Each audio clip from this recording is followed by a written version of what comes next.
KD the Shy, how are you? This is a game called A Brighter Shores. It's like a RuneScape type game. If you've heard of RuneScape before.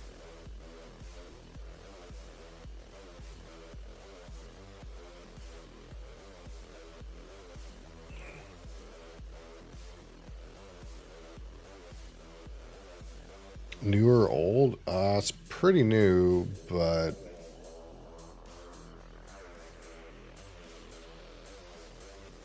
I suppose it's like made by like the guy who originally made RuneScape though. Have a great day.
Hello, Crassus.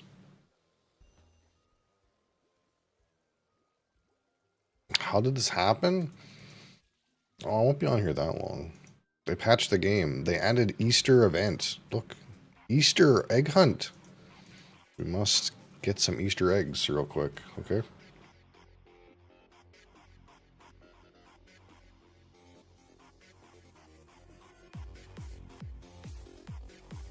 Collect egg.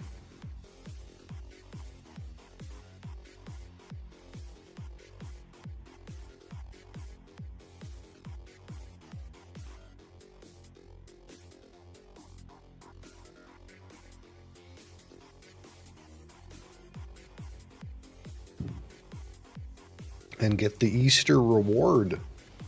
Oh my god, limited time Easter reward. Can you believe it?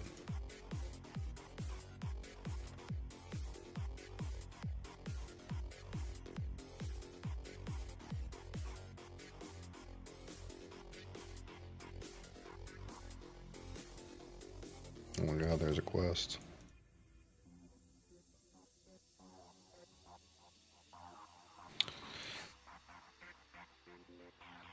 Now where? Oh, here.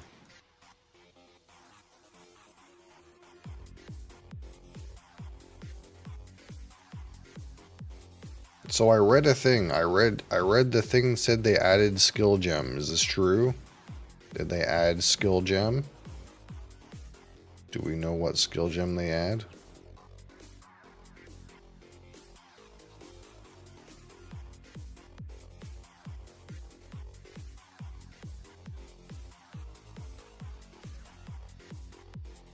I read they make, you know, they make a crossbow man a minion's master.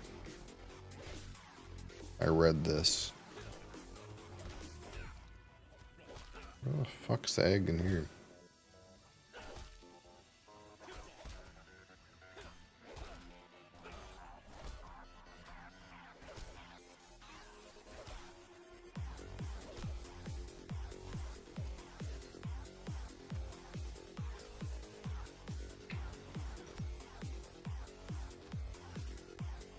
New chair is here. New desk tomorrow. That's big. What is this desk you get? Did you get a high quality Turismo Racing gaming desk? Not sponsored.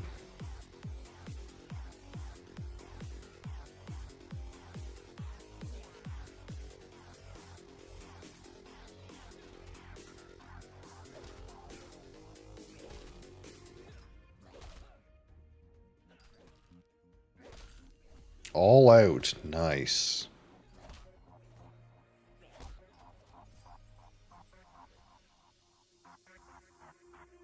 Herman Miller, both items. Okay. But let's be honest. Okay. Oh, it's not the cheap one.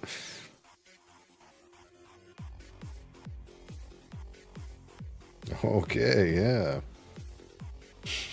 Not the not the cheap one. Yeah, not the fucking cheap one. Absolutely not.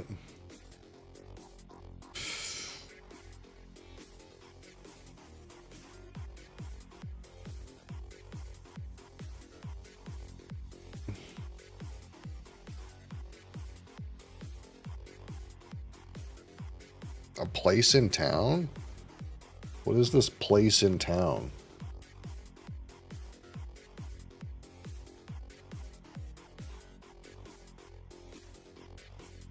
Active office? I've never heard of such a place.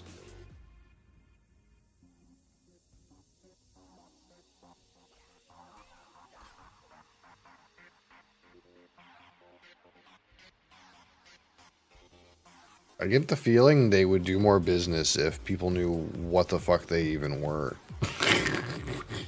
Or if they even exist.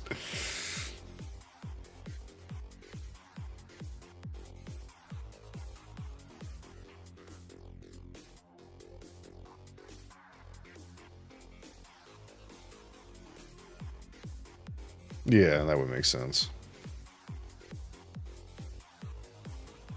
Maybe people who have a business know who they are. But it sounds like there's a whole market that, you know. I guess maybe most normal people don't want to spend that kind of money even at 50% off.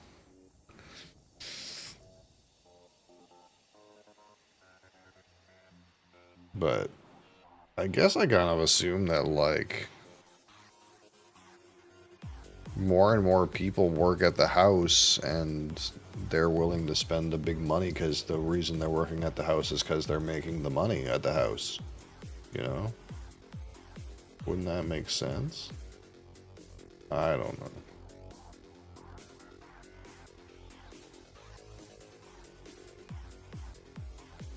Herman Miller dealer near me. See, I didn't even really know Herman Miller had dealers, I guess.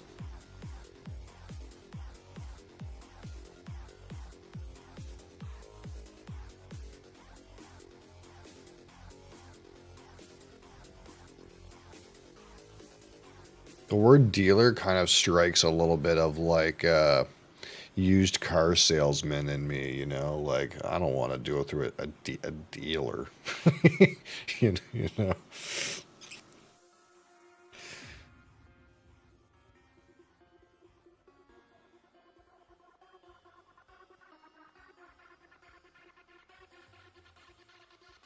Basically a health investment. Yeah, I would agree.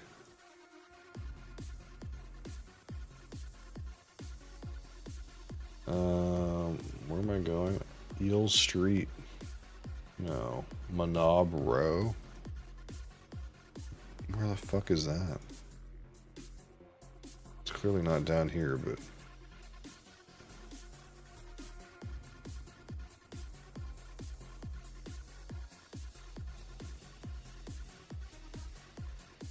Small ass store, you have to go up some stairs.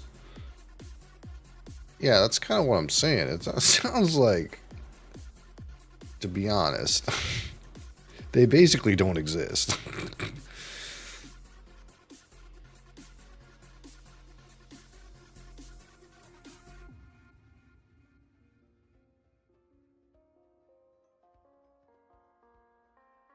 Then again, maybe it's the kind of thing where like that office space is so cheap that it's like, you know, they don't need a retail pay for retail space, I suppose.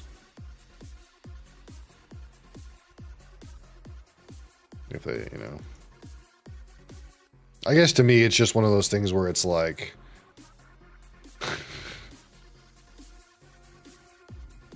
I'd be more willing to spend the money if I knew that was an option, but I didn't even know that was an option.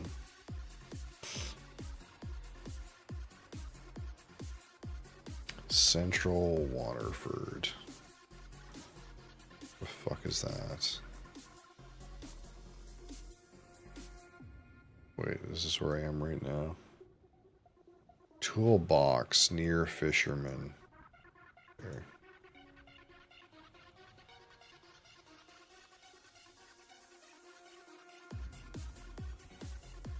Yeah, it sounds like they just, their entire business is interacting with like office clients where they're like, we're going to sell you like 100 chairs.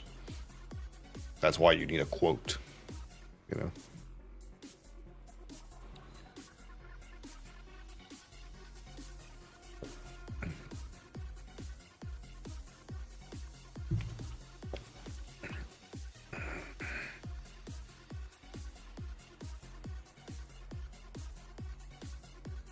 They come install. Executive service.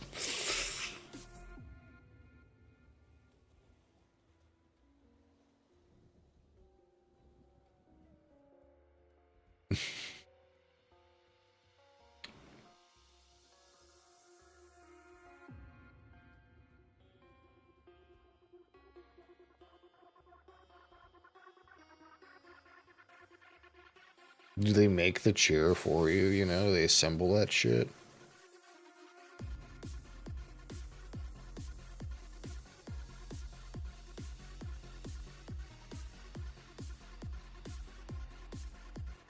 Oh, unlucky.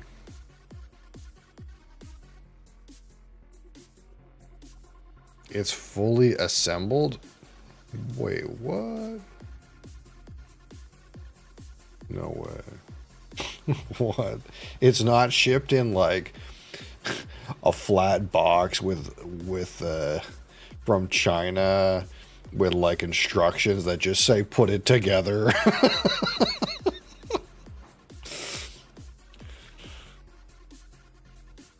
Under west side of bridge. It's under the bridge. Wow, that one shit.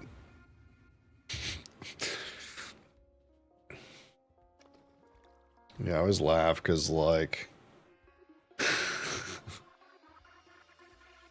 it's stupid, but it's like we got like this like Christmas Harry Potter Lego set. No, it's an advent calendar for 1 year. It was, I don't think it wasn't last year, it was like the year before. But like you would get the instructions and it would be like put the pieces together and you're like, what the fuck? It's like, that's not instructions. Just put it together. I'm like, what?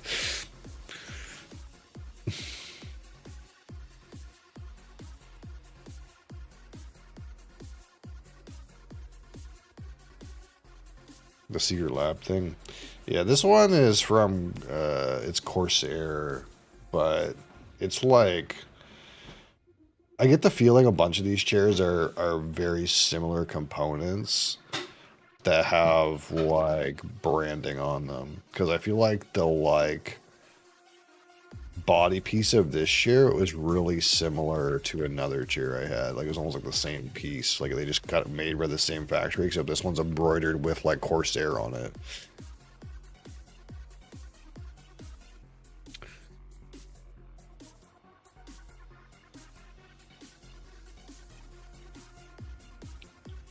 On the north wall. Oh, there it is.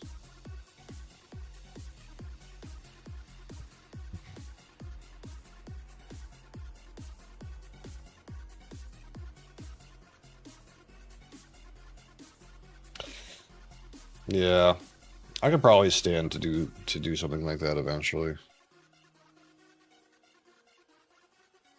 This chair has been lasting me a good amount of time now. I can't remember when I bought it, but it's doing well for. I think I paid $250 for it or something, so it's like it wasn't that expensive. All things considered.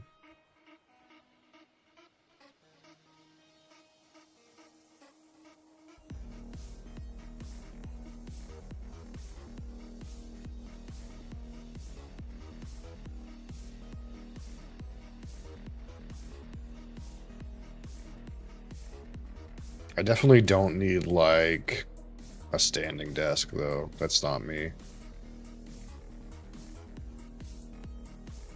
I could go for a desk bigger than this if I had more space to work with though. But right now, this is plenty big. But there is another version of this desk that's like another, it's like another 2 feet in that direction or something like that.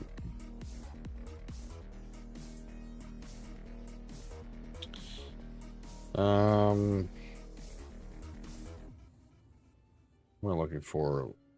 I did Little Lucy. Seashells Shore. This one.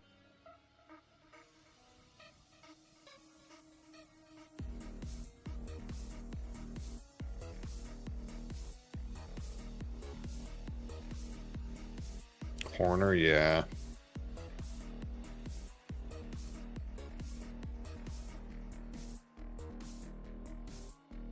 Yeah, if you have enough, I mean, you don't have a space issue, but if you have the space, corner is definitely goated, I think.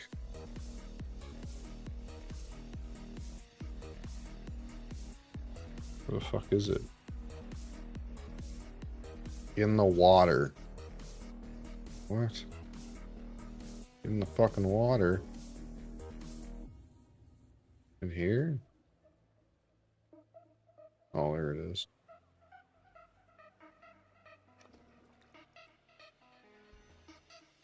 Yeah, the worst part is like I'm in a place where I have 3 monitors, but I still need more information, but I need information in certain directions. Like for example, I wouldn't want to like put another monitor, like I wouldn't want to do like 4 or 5 monitors. I need the information up.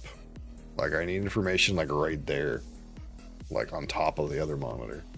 That's where I need information.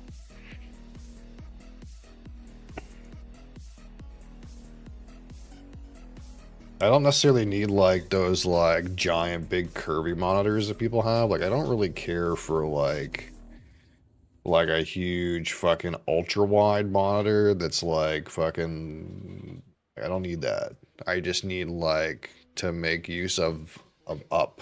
I need to go against the wall and make use of up or something like that. I need a mount on the wall. Mass ones are poopa for gaming. It depends on what kind of stuff you play. I watched a guy, he was playing Kingdom Come Deliverance 2. Its game seemed really sweet on an ultra wide. but for our purposes, maybe maybe not. Widescreen is actually cheating. Oh, uh-oh. That's not good.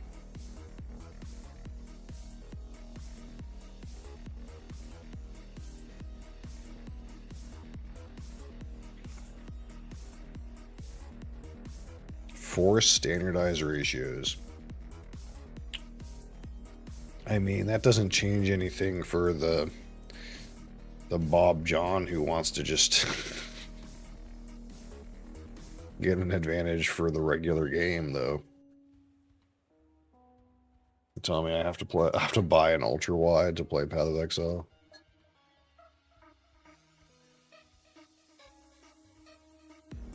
Who cares? I mean, just because you're not racing doesn't mean there's people who take it very seriously.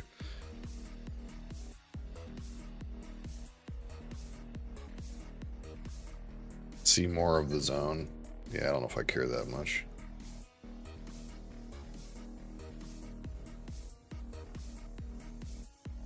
That's like a, you know, don't touch that. You're trying something? Apparently, she's doing a science experiment in the kitchen. Don't touch this. Like it's gonna fucking, I'm gonna ruin it. Now I want to touch it. That's the thing. Before I wouldn't even have thought to get up to see whatever the fuck she's doing over there. But now she's like, don't touch this. And I'm like, what? Don't touch what? Don't touch what?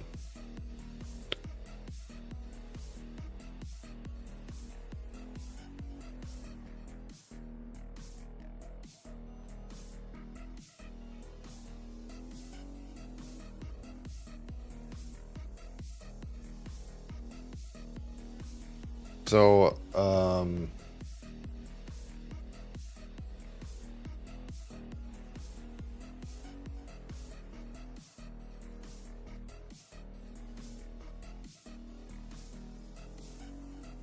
it says they added 25 new skills. Is it all spear skills? Do we know the skills?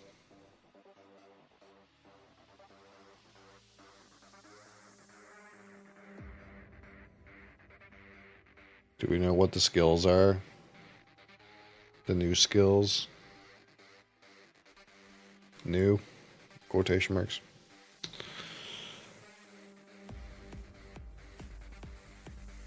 I don't want to type in chat. What the fuck? Wasteland. All the way the fuck up there.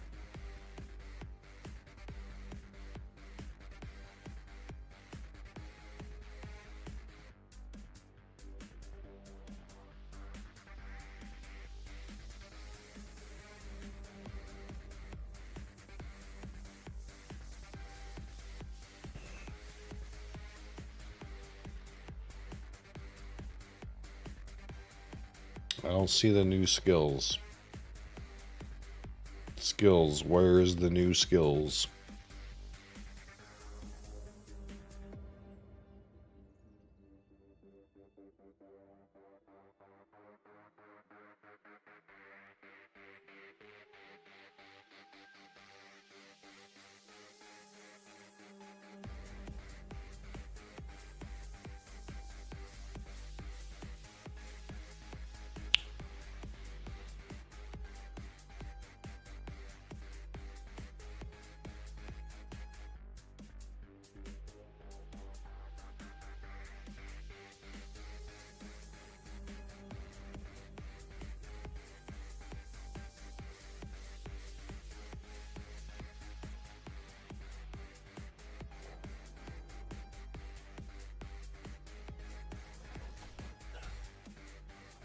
Oh my god.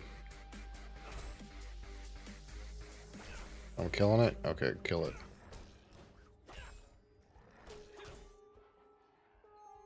In the ruins.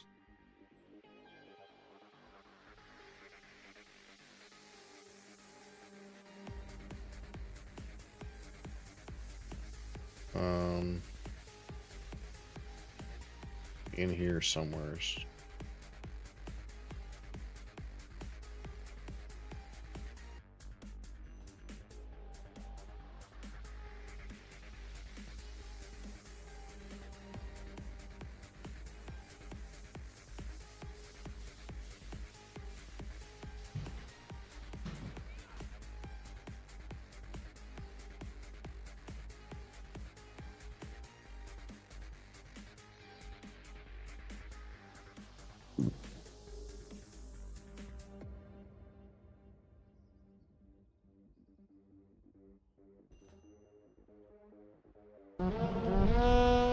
Holy.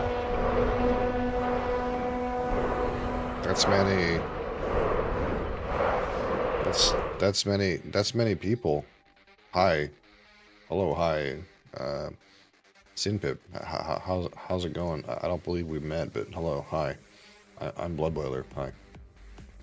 Thank you for your raid.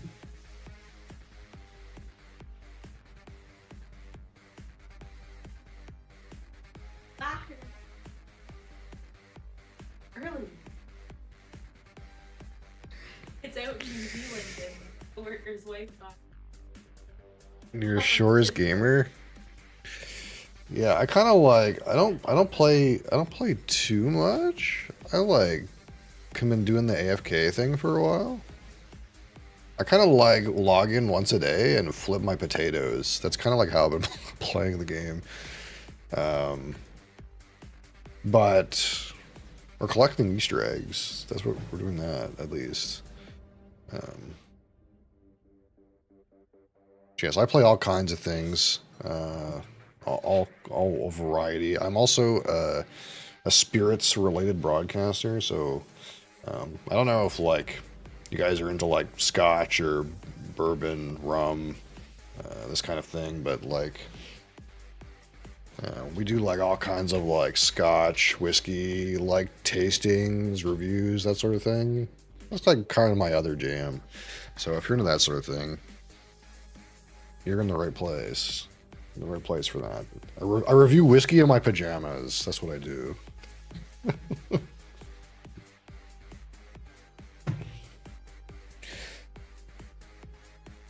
But yeah, I played it like a good amount, like in January, I think.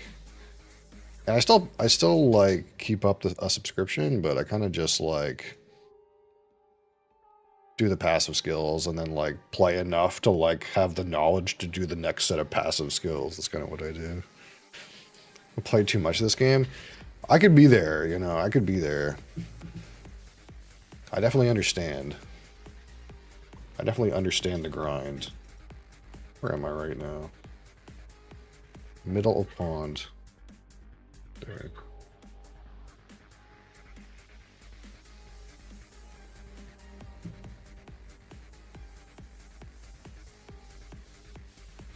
And then there's another one here somewhere.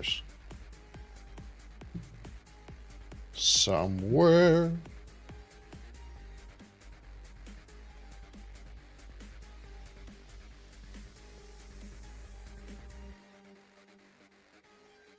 Brighter chores.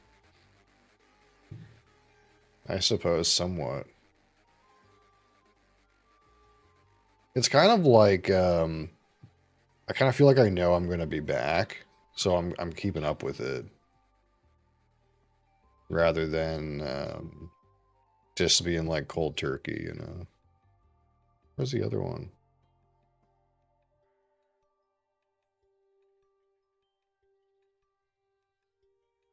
Right side. It's hidden well. Yeah, I suppose I could organically find these, but you know,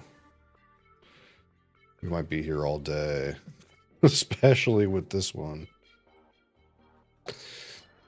East side of the pond. Yeah, I kind of like have a bit of a cheat sheet, but I don't see it.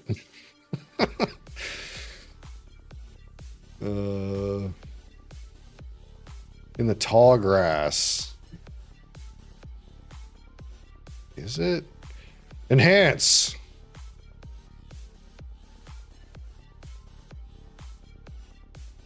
closer.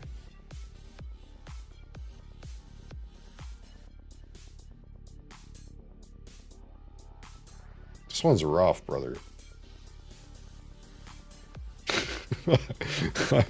I'm sure you guys know exactly where it is. You were standing above it? I was?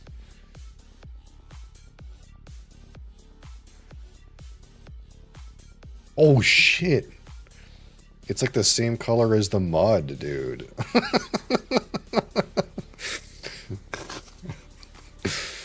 That's sneaky. Okay, where are we now? I think I did this one. I have to double check.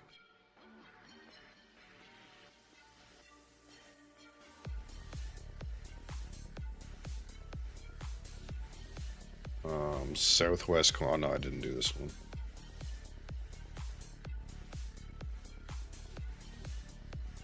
Okay, where am I at? I'm at 27.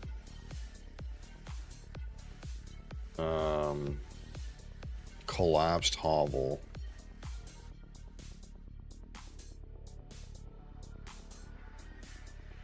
Where is that? Where's the collapsed hovel?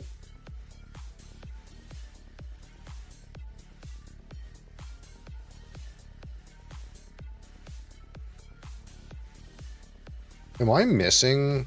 Wait. Is there a way up here? Northwest? Oh, jeez. Yeah. There is a way here, isn't there? Can I open this? What's the deal with this? Oh, wait, does this go to does this go to 5? Is that what that is?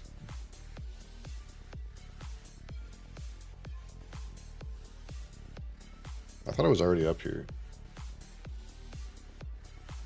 That's a quest location? Oh. Yeah, I'm not up to date on the questing part.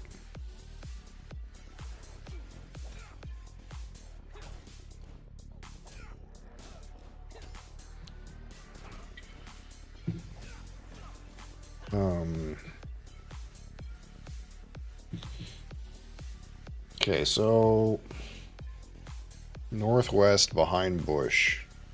Oh, there we go.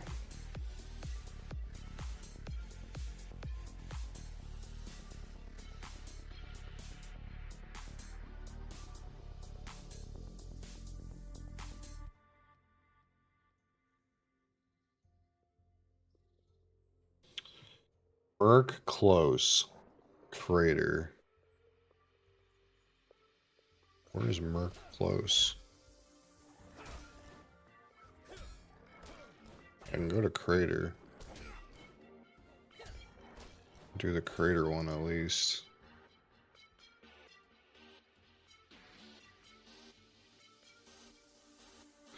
At least do that. Oh, here. All the way over here. It's interesting, this like cheat sheet, some of it was roughly like in order. And then near the end, it's just like we kind of like went off the rails a little bit. But I can't ask for much. I'm literally cheating. Southwest.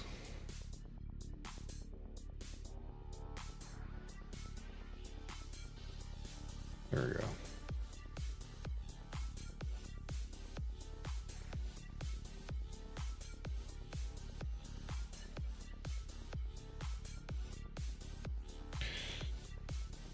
Overgrown field, there's one.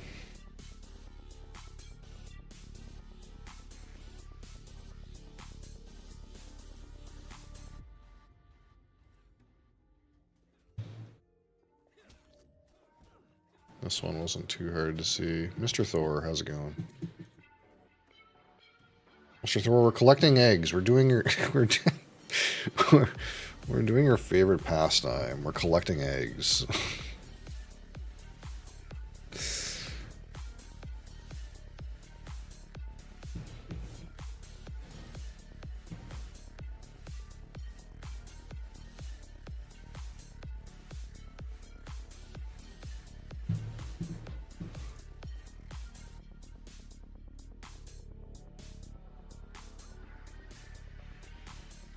So I don't know if... I'm assuming you don't have to talk to every single one of these different rabbit men. Or maybe you do for the reward. What did it just blurp you? What got censored? For the reward? Okay.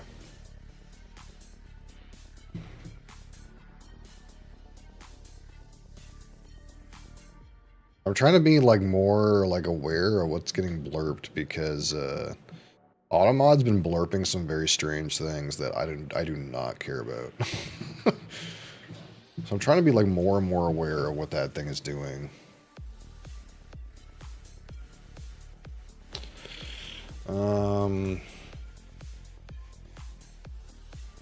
South behind steps. Oh, that's a sneaky one, honestly. That's a sneaky one right there. Okay, now we gotta go over to this Merc close.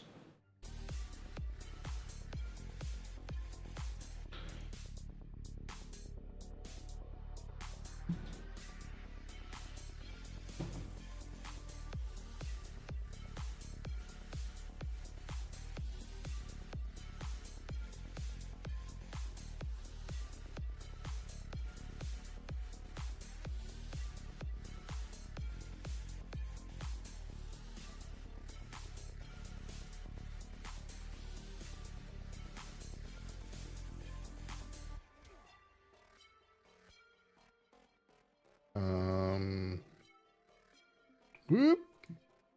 All right, that's 32, right? Boom.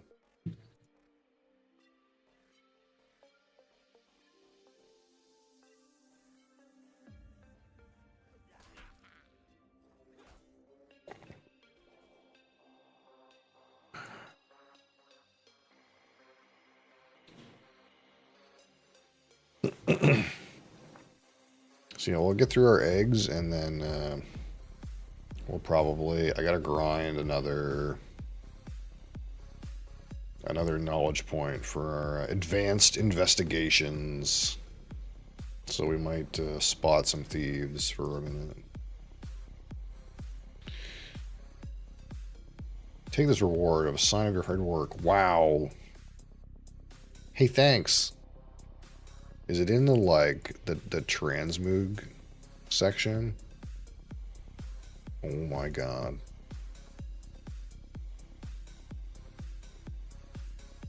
Where'd my, This, UX could use a little bit of work. Hippity hoppity!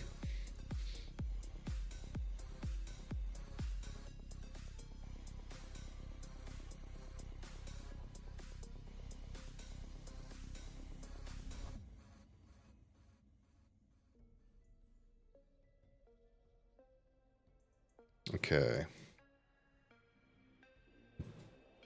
So this list kind of starts like over here, so we'll just go over here first.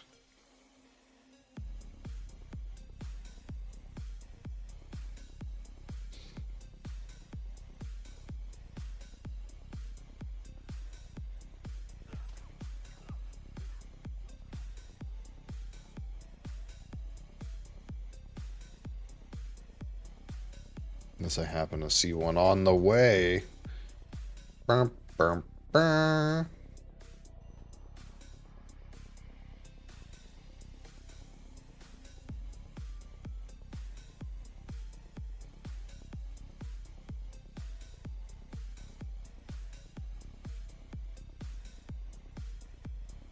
By rocks and yellow tree.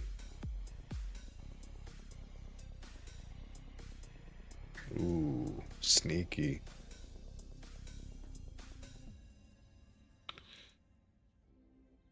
Okay, this one we already got. Two-headed bear crag. Bear clearing. I don't know why I said Craig.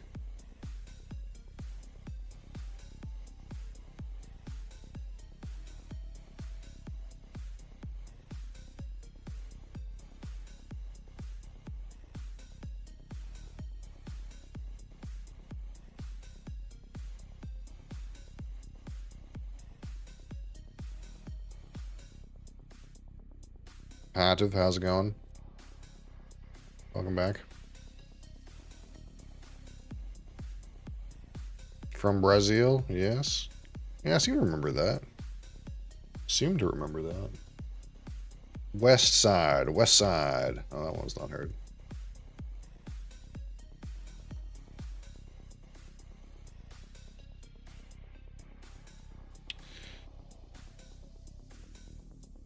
Huntsman's Clearing.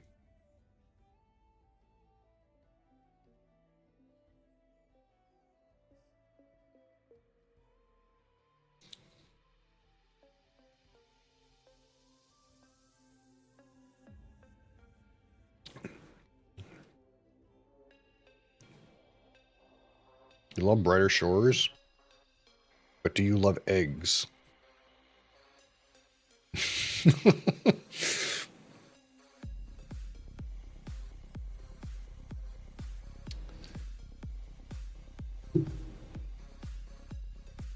Waiting for the release. Is this technically? I guess this is. I guess this is technically early access, isn't it? I don't know. The game's playable enough that to me it's not like broken, but obviously there's like a lot of it's early access. Yeah, obviously there's a lot of like forthcoming changes, right? Like obviously they did the whole combat update thing. I haven't even touched my like equipment since they changed the combat skills.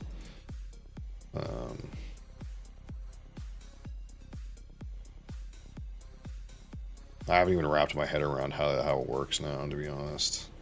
I know that like they like crushed them all together into this number, but I tried to do like I tried to do a safe house and I got owned. So I think I just need to update my gear maybe. But it kind of made things weird. Combat's now way better. Yeah. Don't have any content as far as raids, dungeons, etc. Yeah. The game's still playable though. Like there's definitely like a certain level of monotony in the way that the gameplay is right now, and I think it just needs some more spice. You know what I mean? Great Foundation, yeah. I was going to explore the bizarre waters again. They released Mac, and it seems fun. Mac? Did they release a new, like, character?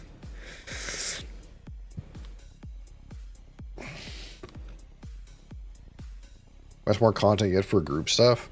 Yeah, that's the other thing, too, is, like, the social gameplay is kind of, like, non-existent. It's like your social experience right now is, like, you can see your friends also doing skills on the same screen as you, maybe.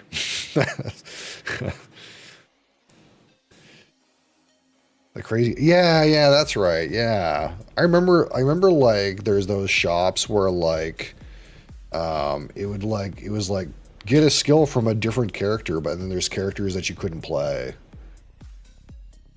Solo RPG with other people. A lot of MMOs are like that these days, though, to be honest, or at least a lot of them get played that way.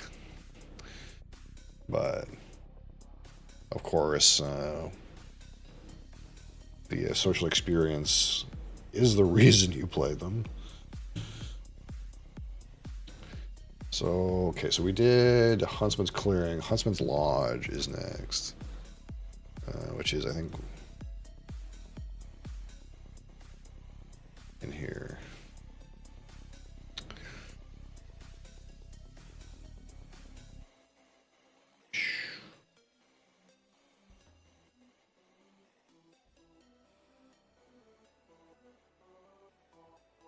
Community's awesome though. Yeah, like I get the feeling that so long as you don't get wrapped up in the whole um, something,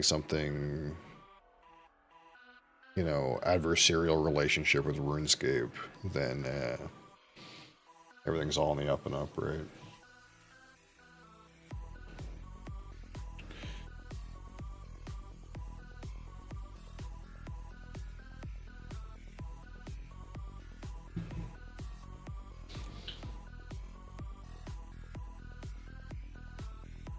There's no reason why you can't play both games.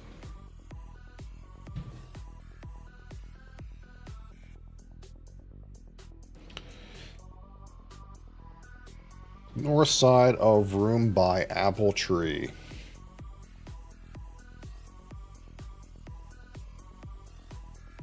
That's not the right thing, is it? Northeast, north side of room by apple tree. Oh, here. I missed something too. Mushroom glade at some point. Okay, yeah, I miss up here.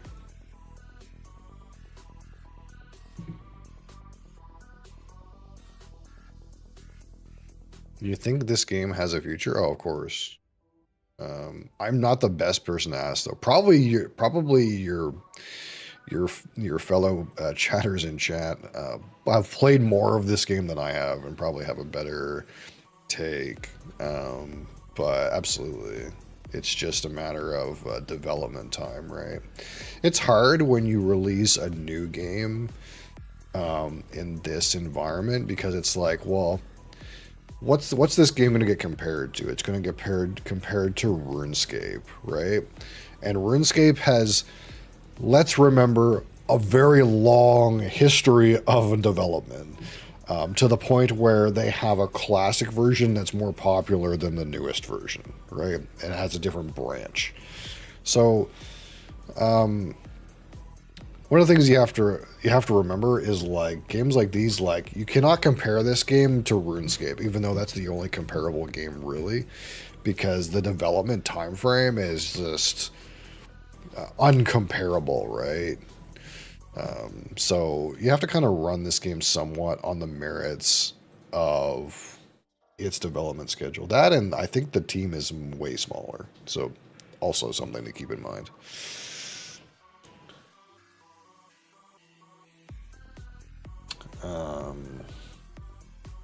Color wheel in here.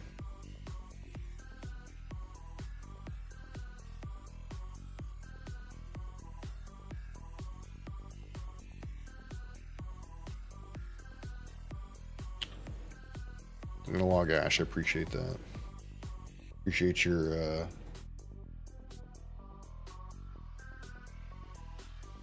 where's the transcription? That's the word I was trying to find. Transcription. Almost guarantee this will pop more than OSRS when all the content is out. Yeah, and that's the thing. That's the thing about the word. I mean, all the content is out. I think there's, again, you're in a situation where you're going to have perpetual development, right? So it's not even a matter of when all the content is out. It's just when, you know, there's more than just 2 loaves of bread to the sandwich. You add some, some mayonnaise, some meats, lettuce, cheese, maybe a egg.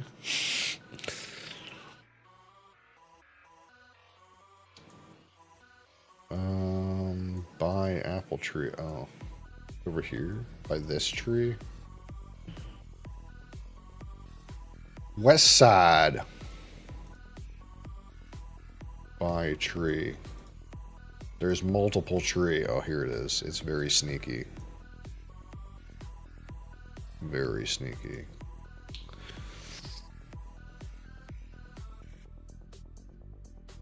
Why do they talk so badly about this game? I think it's so cool.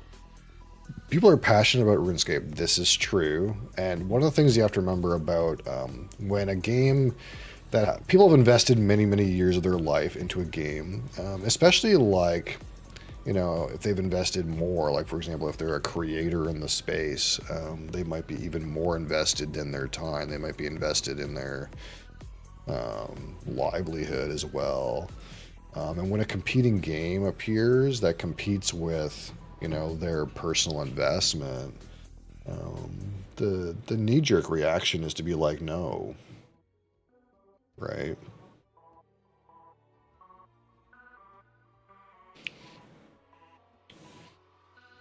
Because people have no patience and they compare it too much to our SRS. Yeah, somewhat. Karen's been taking over. Everyone has an expert opinion on early access games. Yeah, pretty much. Peg disguised as an apple. Yeah, it's a sneaky one. Yeah, that's a good point, Analog Ash. That's obviously a good point too. That bottom center L-shaped flower bed. That you know, Andrew's got a big name. You know, there's some shoes to fill there, and you know, at the end of the day, the best way to like develop a product once it gets into a playable state is to have people actually play it, right? And that means you're going to be playing something that's, you know, a little undercooked, but it's got to be like, you know, a little undercooked in order to like know the best way to cook it. Tirana and Alden's home. This one.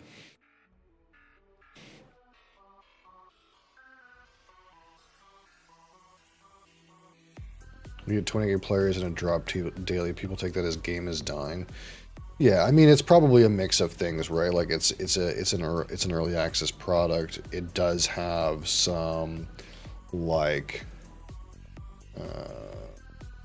you know, it could use some variety, you know, it could use some social character. There's some like obvious gaps, right?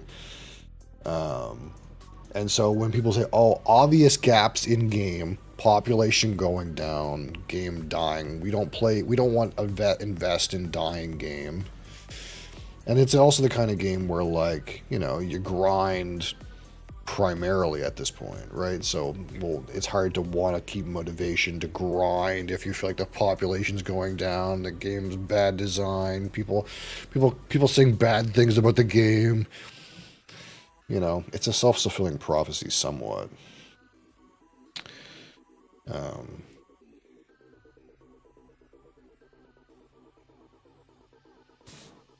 Dead game crowd or literally every single game. True, big true. Yeah, it's 20K because Andrew is known. Yeah, I agree. I think it's like the kind of thing where like if Andrew's name wasn't attached, or even if he like took an anonymous name, you wouldn't have had that pop spike. But I think it's probably right to like take advantage of the free advertising. Sneaky.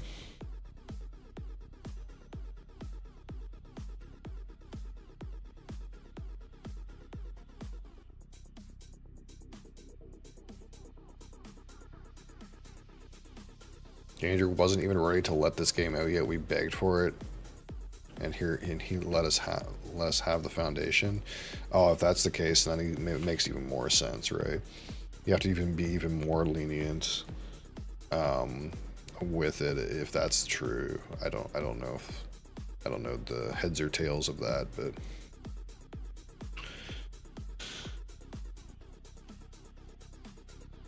They had a deadline for something. I don't know what, but Samuel mentioned it. Oh, okay. Yeah, I guess I have no idea.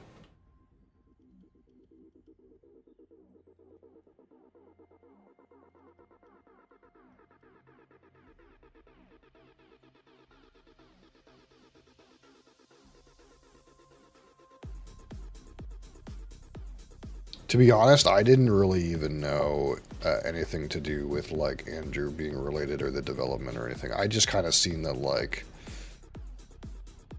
new different RuneScape type game release on Steam. That's my introduction. I'm gonna be honest.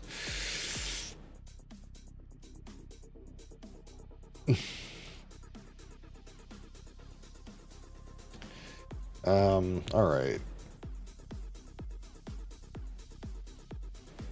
New different RuneScape game that's funded and no shareholders. Actually, somewhat true. Actually, somewhat true. Independent developer not owned by Tencent. I know Jagex isn't owned by Tencent, but it feels like every second company is owned by Tencent these days. So yeah. Yeah, somewhat. You're not wrong. There's an upside to that. And part of that idea is like Since you're not like necessarily a so there's twofold. One fold is you're not necessarily appeasing the shareholders, which means that like you're not necessarily going to sacrifice game design to make money, which a lot of games do. But also, it's the kind of thing where like my understanding is Andrew when he sold RuneScape like cashed out. Like the guy doesn't actually have to do anything. He doesn't have to make a game. The guy wants to make a game because he wants to make a good game, not because he actually has financial incentive anymore to make a game. Because a lot of people, they'll make game and then they sell the company and then they don't have to work anymore, right? That's the dream of the IT startup. You make company, sell company, and you're good, right? So if part of the idea is the guy doesn't have to make game, he's only making game because he wants to make game, then the design basis is good. Like he's only going to make decisions in the best interest of making a good game, right? So there's an appeal to that, obviously. Because to me, like a lot of companies fail for me in the design process because they're not making decisions in the best interest of the game. They're making decisions in the best interest of either their own pocket or the shareholders' pocket. Right.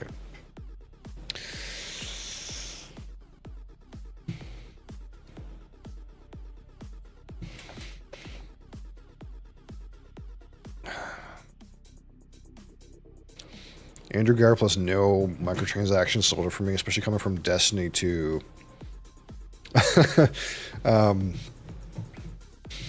Yeah, I can see that.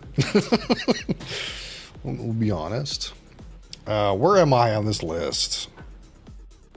I'm getting distracted by good conversation. I'm not worried about that. I just trying to stay on track here. So I did the fairy.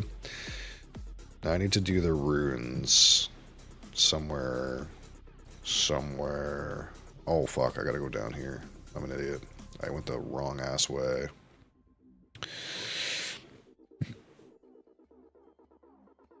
I promise it can't get worse than what we got ain't bad. So all uphill from here. Yeah. I mean, again, I don't think.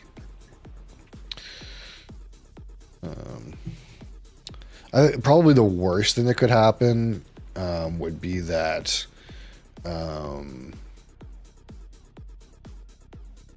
As if something happens where like they're unsure of certain design decisions. I think it's to a certain extent, you have to trust in your own instincts as a developer a little bit. It's a hard thing to do because right now, obviously, the game's like new, and people who are wanting more are going to provide lots of feedback. And to some extent, they might be providing feedback on something that makes more sense once the full picture is available. Where's the one in here? Northeast by tree. And I think the worst thing that can happen for a developer is like they're taking player feedback, which is not a bad thing, but they're like diagnosing it in a way where they then become unsure of their own design choice, and then they're like create indecision, right? That's and you're in a place where like there's a seesaw back and forth, and you know,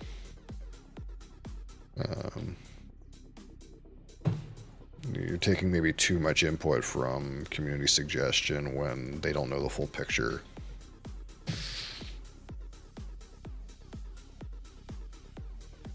Yeah, players don't know what the fuck they're talking about. Yeah, exactly.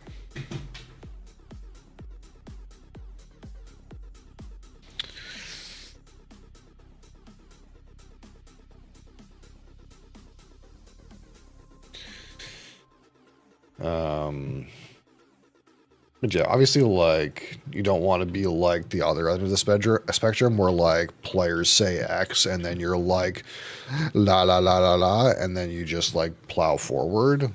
But you have to stick to your guns at least a little bit. You can't let the community design the game as much as the community wants to design the game. You can't let them design the game because there's so many voices, and even the largest voice doesn't even represent the largest number of people a lot of the time, right? It's just whoever's loudest.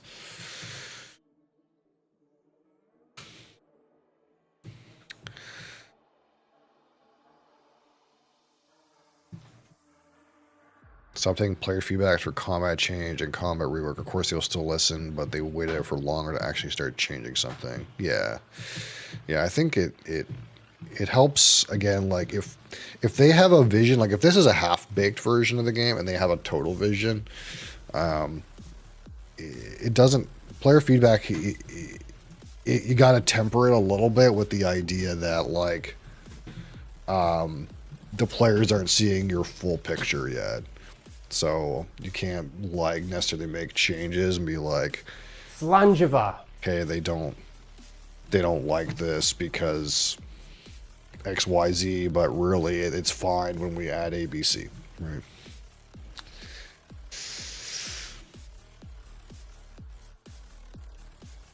Mr. Cap, welcome back. Are you back? Are you back from Japan, Mr. Cap?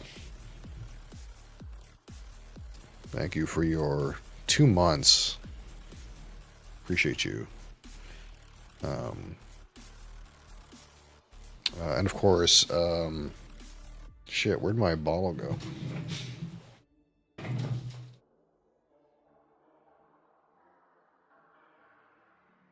You want to make a selection for our community infinity bottle? Hit me up. Anything in green. Let me hit you with the thingamabob here. Anything in green. Anything in green is fair game in here.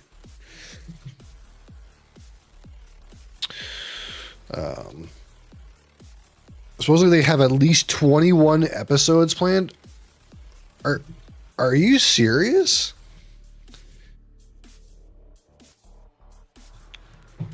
So we're on 4, right? And they have 21 planned? Oh, okay. That's a few. They said Comeback Rework didn't change their vision for all future stuff, so that's a good thing. Yeah. It would have been a little weird though. I can understand why it might have been a little weird, like to have 21 different combat skills, but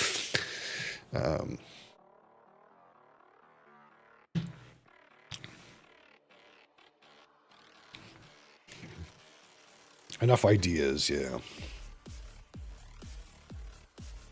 You're green. No, you're green, Silik. Holy fuck.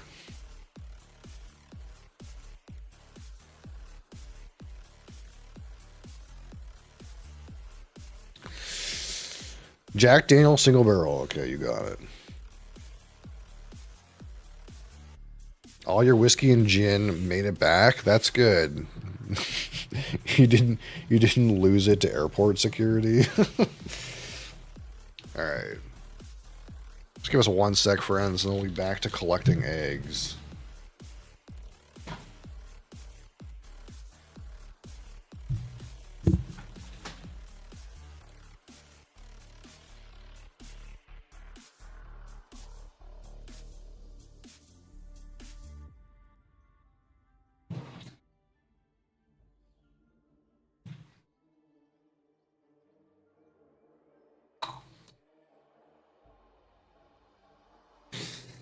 All right, yeah. In case you guys don't know, again, we do lots of like spirits on this channel. Again, I have all kinds of scotch, whiskey, bourbon, rum, some cognac. With your subscription, this is our giant infinity bottle. This is a mix of various different spirits, all selected by our subscribers. So when you subscribe, we add a little bit of your personal choice to our mixed bottle here. And then we have a completely unique and interesting spirit.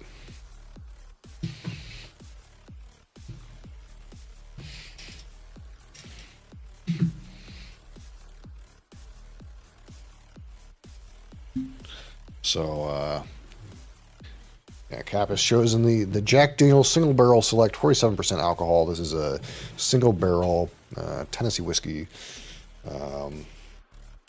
Probably known to most people, but it's not your typical old number 7. It's got a little bit of extra zing to it. So we're just going to do, again, roughly eyeballed 15 milliliters in here.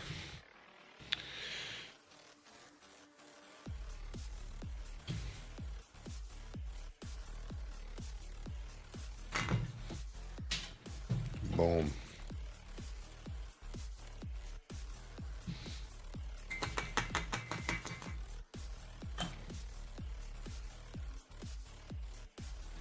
Ooh. All right, so we're going to just update our spreadsheet real quick.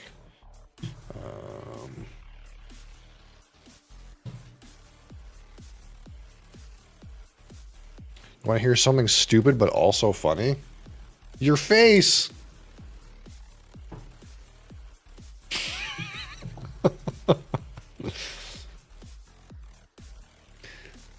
You're old, yeah.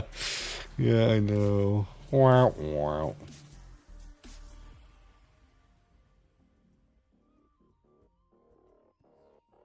I bought 39 cases of Red Bull for your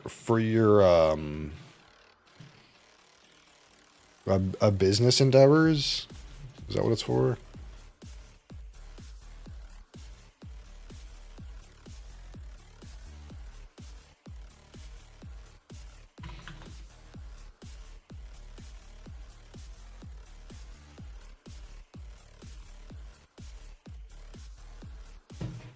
Of a discontinued flavor. That's something different. Alright, here we go. Alright, this is our... Don't log me out. Don't do that. This is our updated spreadsheet here, so that has the rough contents of this bottle, if you're so interested, with clickable images that photographs I've taken myself. I'm somewhat of a alcohol photographer.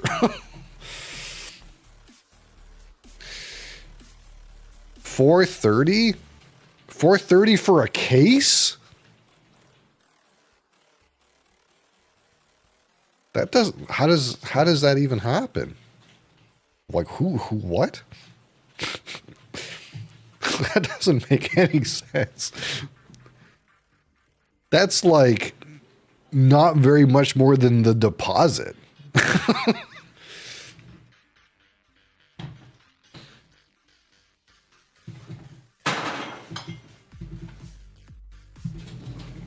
How did you happen across this deal? This deal that you can... Okay. So where are we at? Okay, we did the ruins and then the guard shack and then cliffside path. Is next.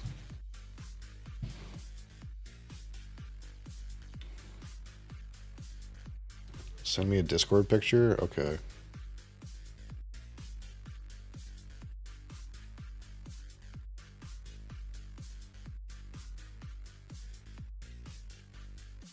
That flavor is discontinued? You can still buy this on the shelf here.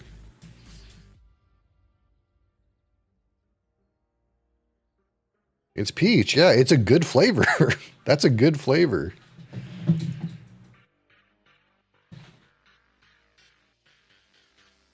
I don't understand. It was limited edition? Yeah, you can still buy it here though. Dragon fruit is a goated flavor.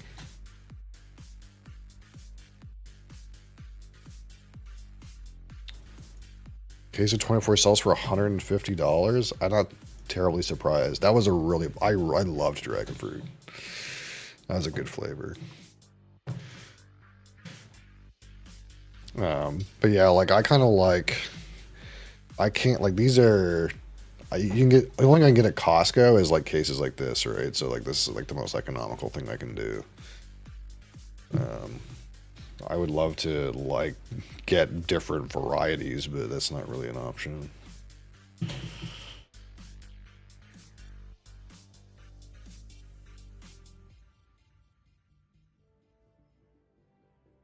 Bin rooms which get the boxes of returns.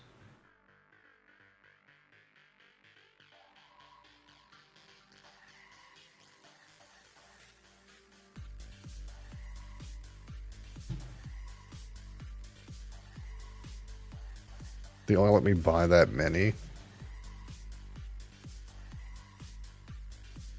How are you selling them, though? Are you selling them on the internet? Are you reselling them on the internet? Is that what's happening? The west side behind tower. Oh, here it is. eBay. Oh, okay. Yeah, I don't. I'm gonna be honest. Like, I can't be fucked to do that. Like, if I happen across that deal, I would drink them. That's probably what would happen. All upside, baby. Lumber clearing.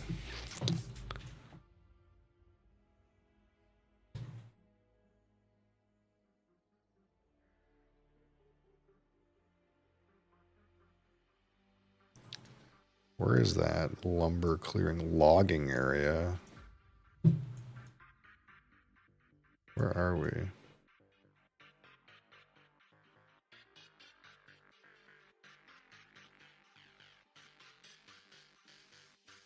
We're looking for lumber clearing.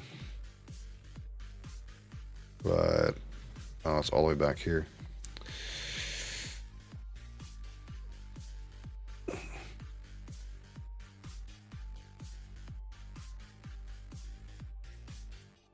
Hack into phones to pull data? Okay.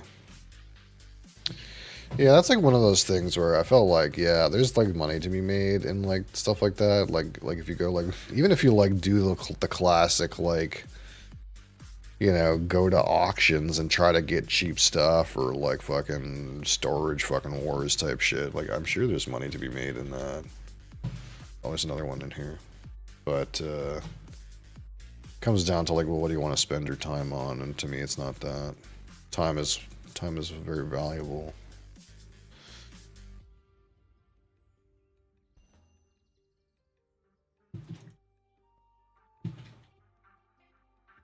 Yeah, I guess when, yeah, of course, if you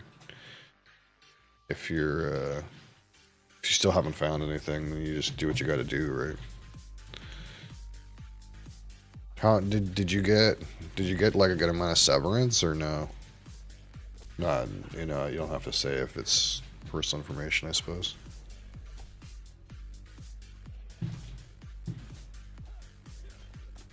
But in December, yeah. See the sake in the Discord now? Yeah, yeah. The Discord channel that's got the inside scoop. That's it should be linked to your sub. But yeah, yeah. There's that. There's that little sake. I don't know if we'll do it today, but we'll do that sake like one of these days you're around. I won't let you miss that one. Hope for Central Portal Stone. Okay.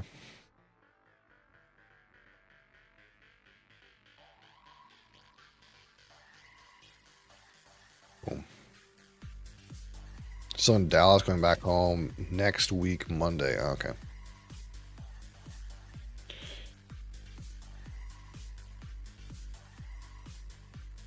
Alright, so we did Portal Stone, Goblin Camp.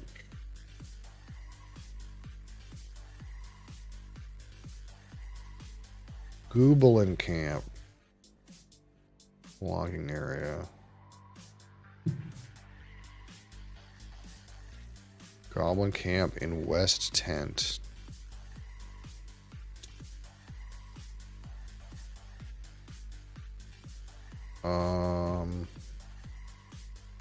You know, it would help if I like knew the area by name.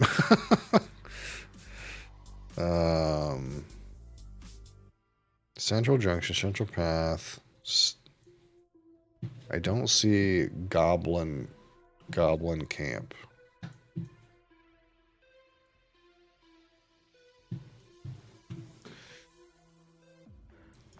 Is it in here? I'm missing a piece here.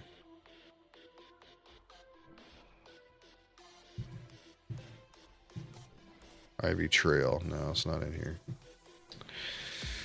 Canada.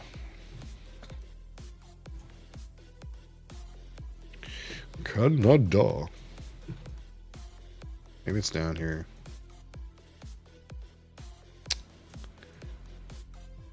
I don't see Goblin Camp anywhere.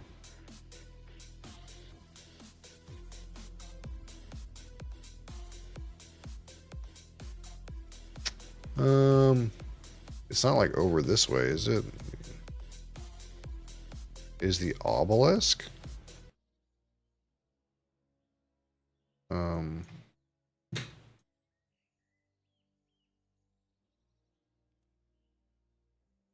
God.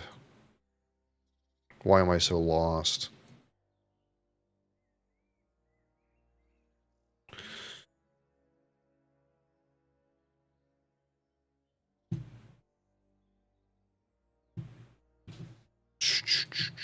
It's right next to you.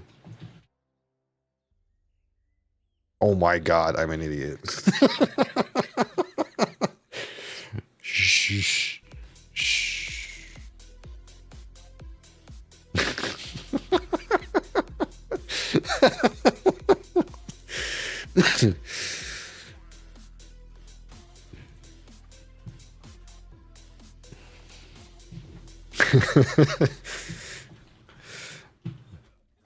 It's just me overcomplicating things.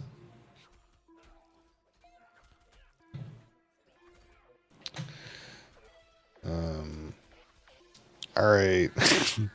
Let's see if we can find the quiet grove without making a fool of ourselves.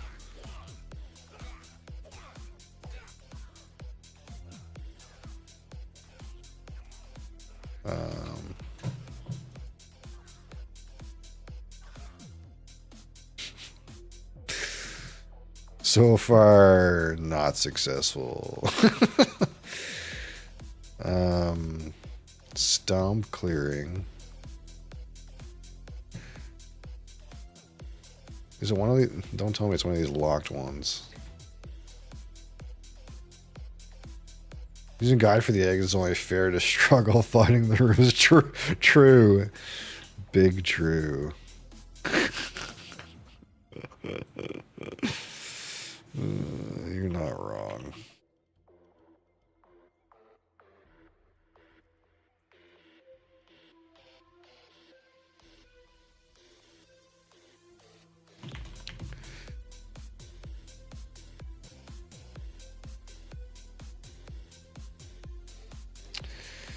Holy.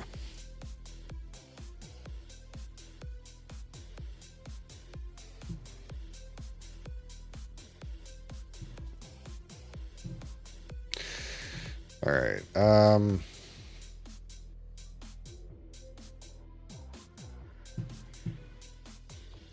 Okay. we found it. We found it. It's down here.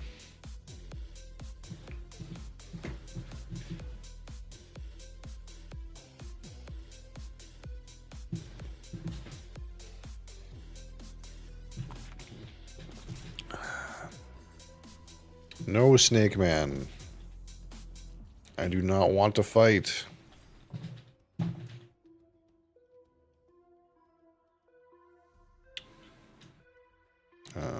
Down this way.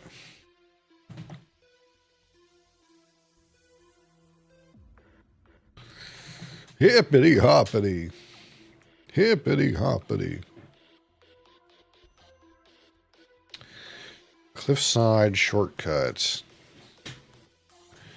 A map on the wiki? Oh my God. There's a map on the wiki? I'm just using a text list.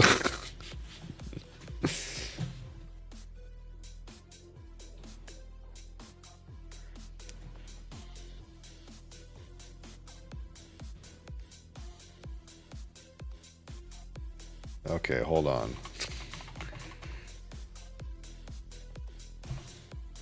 Let's see if I can cheat harder. Cheat harder at this. Under recent changes.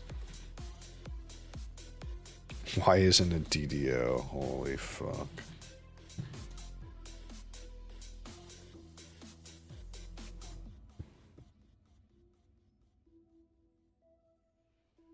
The cliffside shortcut one is evil? Alright, we're gonna find out in a minute. Leave me be, Twisted Wendigo. You don't want none of these nucks.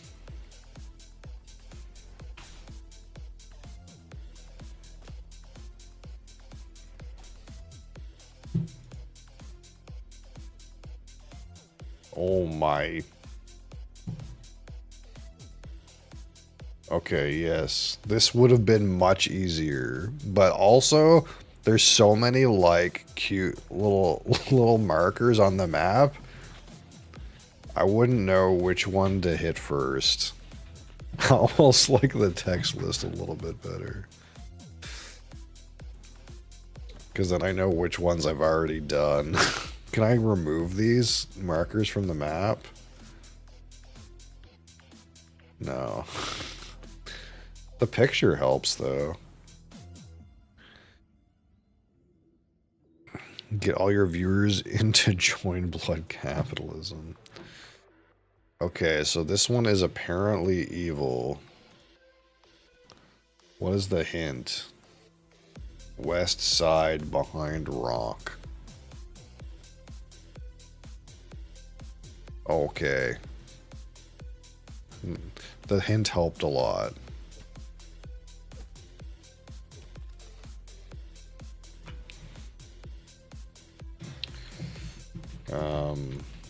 Luscious Glade.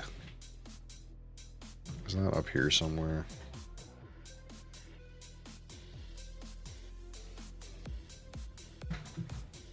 God damn it. I searched this room in detail like 10 times.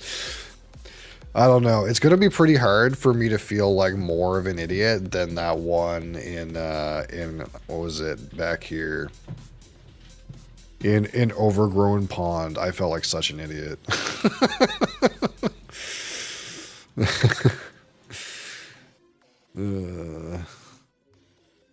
You're standing on top of it. What?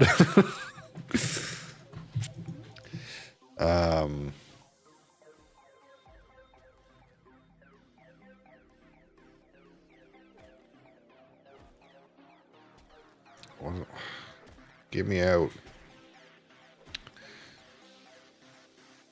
Yeah, I guess if you didn't know for sure if it had an egg, it would have been way more depresso. Give me a quick summary of this game. New RuneScape.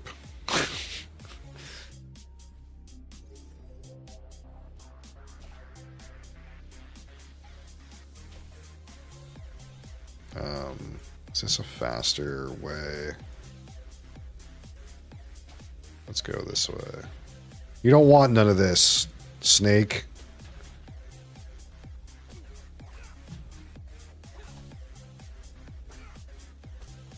Didn't know we could reach behind a whole one-tile object. Yeah, actually that kind of makes some amount of sense too. Like you wouldn't, from the perspective of you wouldn't be looking in a place where you thought your character couldn't pick it up. You know what I mean?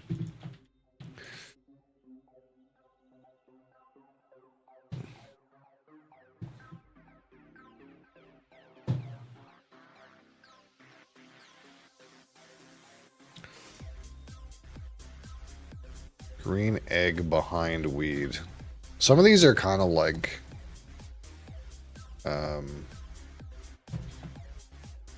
Like you watch other people pick them up. Although I came in here and looked over here because I seen all these people over here. Like sometimes you like you're in here and other people are picking them up and it makes it kind of like a lot easier. Dryad Glade. Hover my mouse over everything walkable? Yeah. Yeah, that's the way you would probably want to do it. It's like these guys are over here. I'm assuming it's over here somewhere. Yeah. Hippity hoppity. We need 7 more.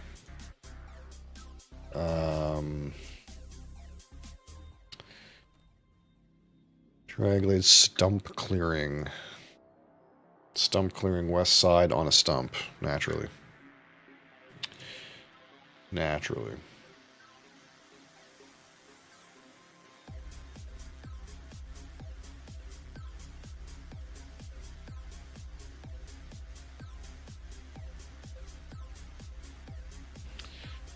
Narrow path west side under you.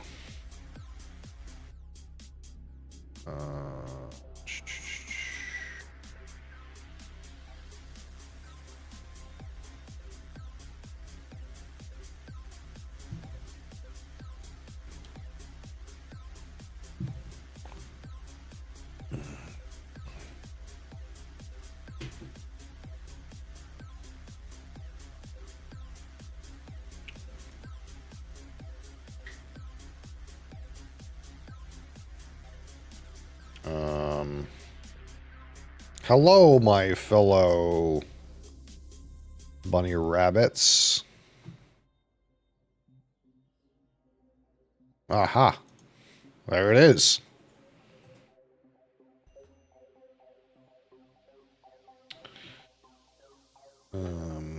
Cutter's clearing.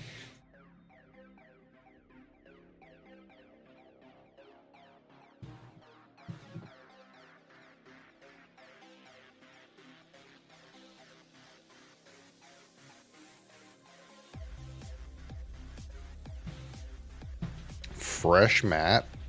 Moss monster? What does that mean, fresh mat?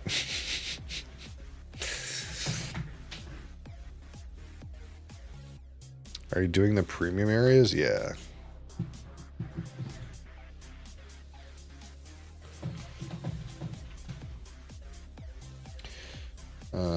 Wolves Den.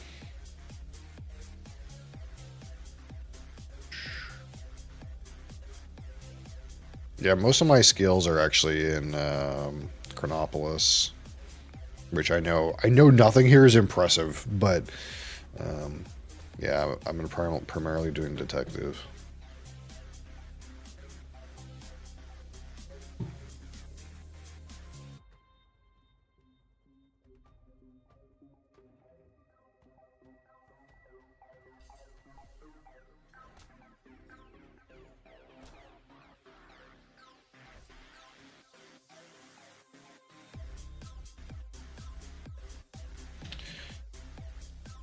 Gray Egg North. Well, that one's not hard. Crystal Clearing. And down here.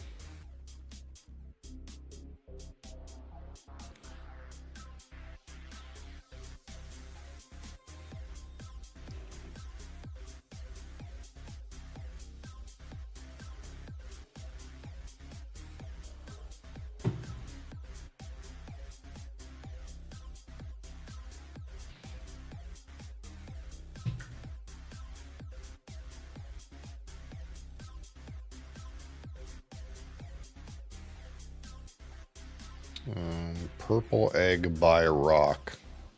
Ah, yes.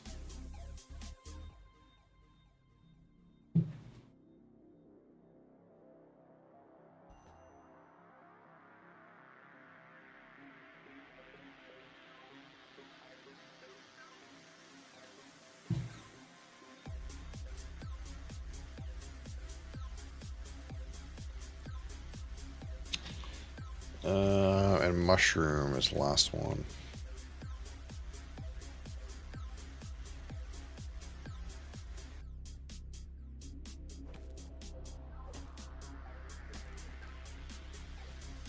Papillon. More papillon.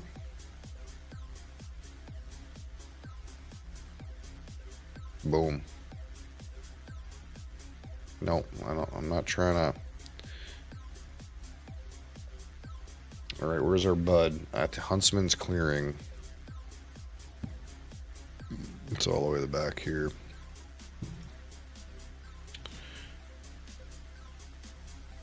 Yabba dabba doo. Whoop.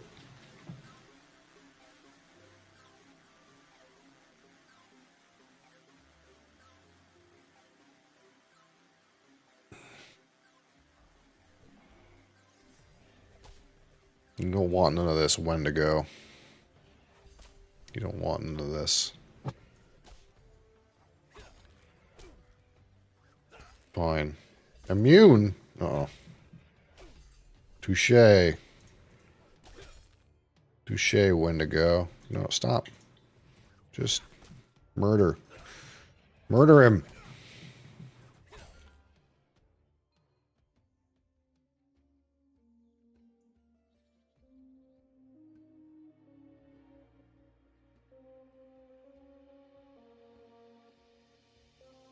Wait, I'm missing one?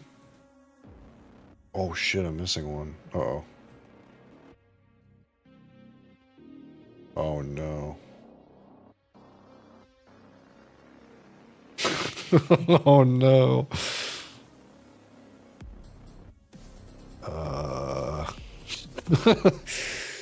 Oh no.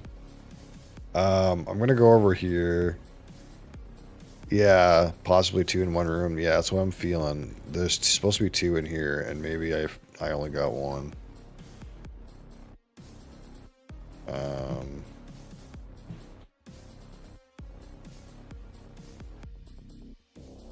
Oh, okay, here it is. Okay, crisis averted. Crisis averted. Oh no. Let's be careful to not let that happen. It would be bad. It would be very bad. Very bad. And now we level up into brown bunny. Doo doo doo. Alright. Just search the whole for yeah, just go everywhere.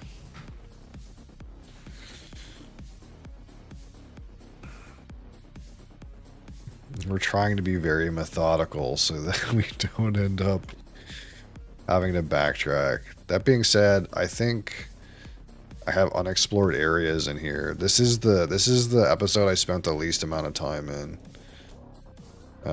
So that might make things more difficult. Because I literally came into this episode for the express purpose of getting to the next episode. So, I definitely have areas in here that I didn't look in. So I'm not going to have them on my map. So we're just going to peek in some of these like little undiscovered zones a little bit just on our way up here. Whoop. Wow, these are some really juicy looking monsters.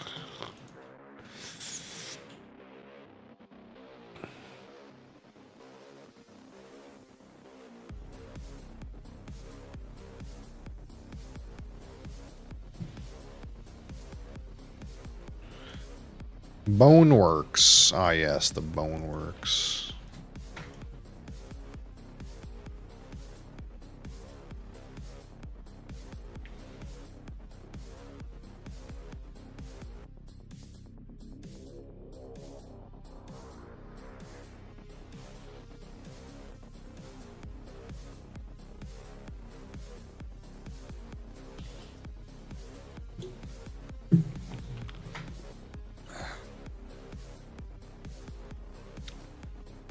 All right. There's one.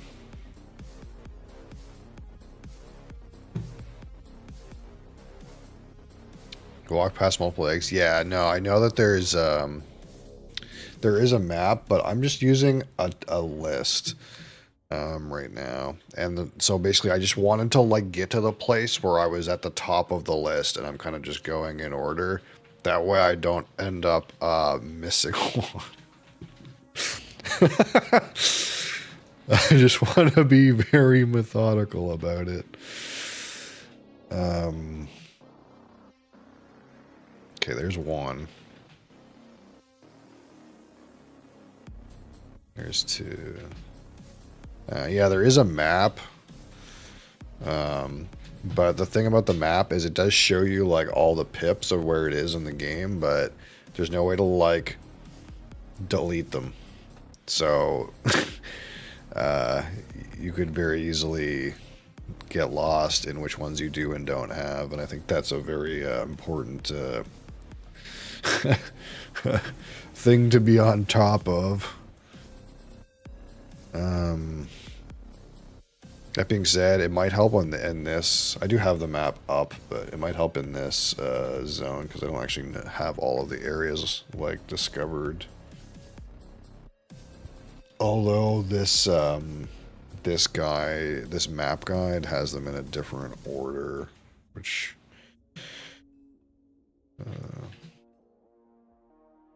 yeah, this is where I needed to go. Behind T-Rex skull. Yeah.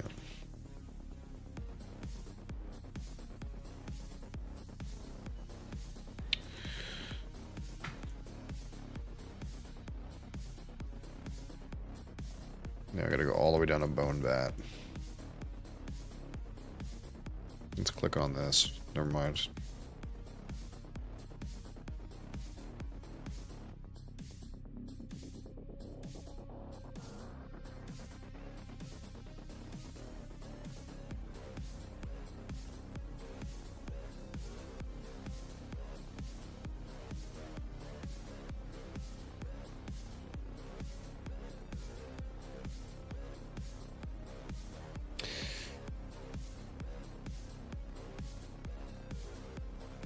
The one thing that I'm ready for now because I want to do these mostly blind. Oh, okay, you haven't done this part. I see. Yeah, no, that's fair. That's fair.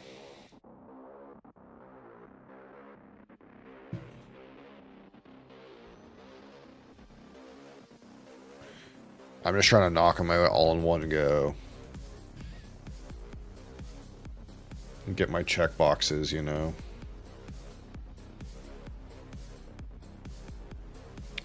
Leech pools.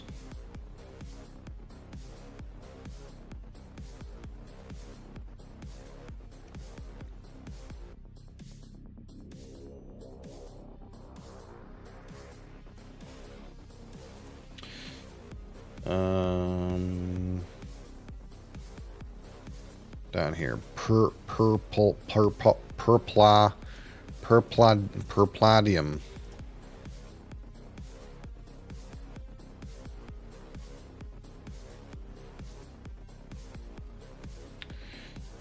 Goblin well. All the way down here.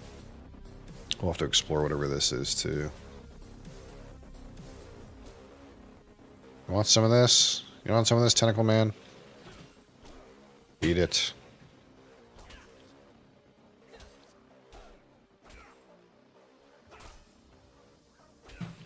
You cannot stop me on my quest. My pursuit of eggs.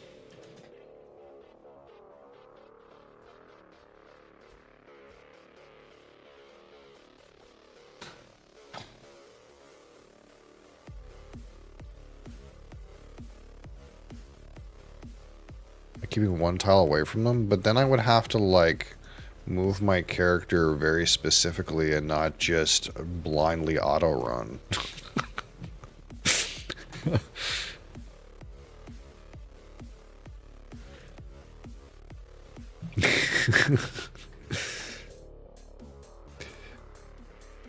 It's a conflict of laziness, you know.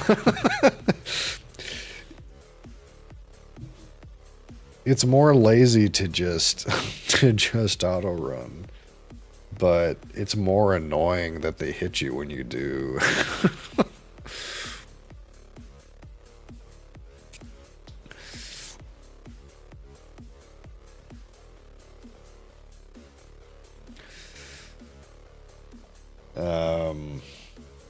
Where are we here? Ooh, boom.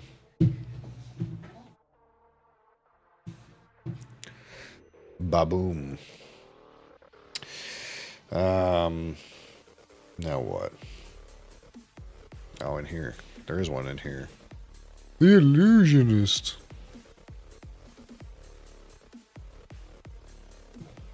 Barely go to the mines? Yeah.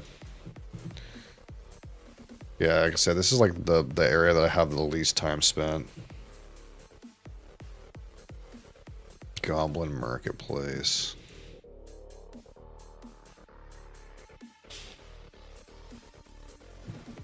That being said, I like the zone, though. I do actually like the zone.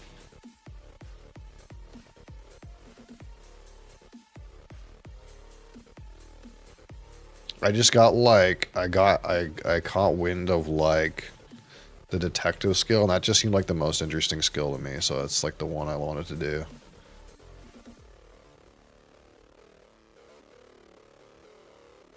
Oh, let's just look down. Let's have a peek. Hey, what do you guys got hiding behind the curtain down here?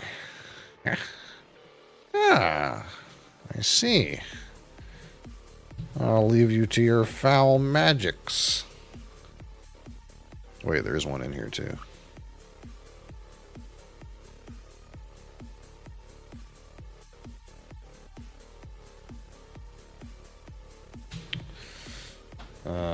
Workshop.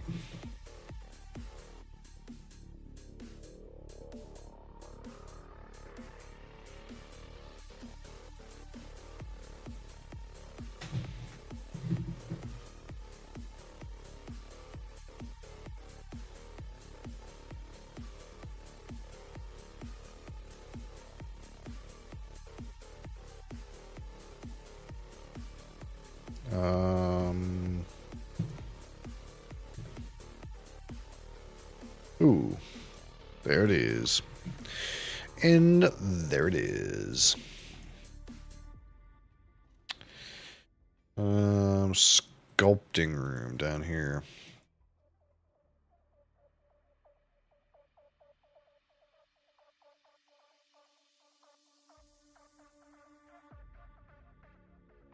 How many more eggs are there?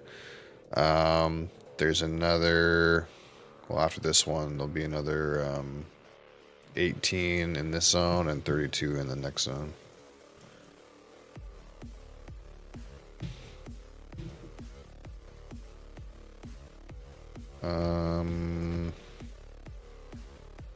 I really thought it was just going to be on this shelf.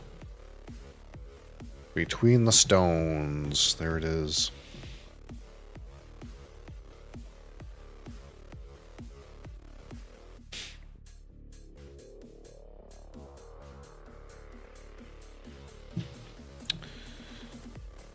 Where is this podium cave? That's next.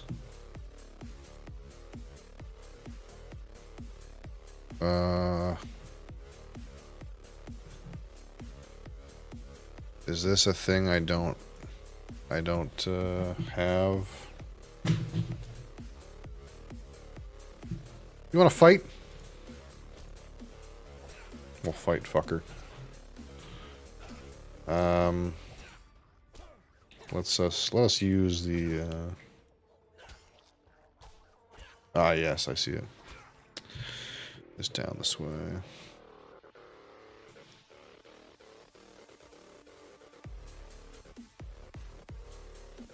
Slimy fire toad. What's up, Quinto?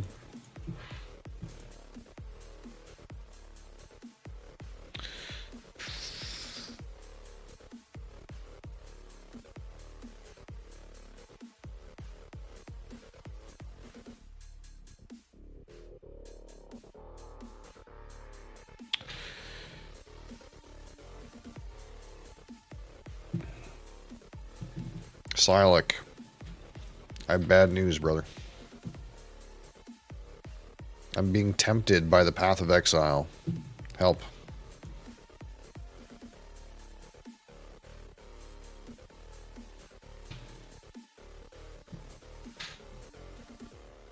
It's tempting me. It's testing my resolve.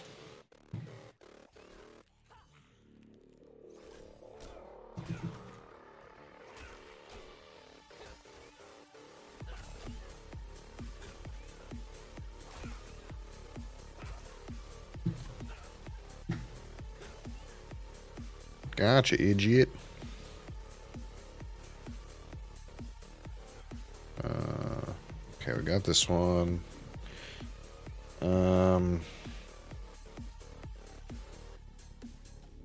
Fine mine dust.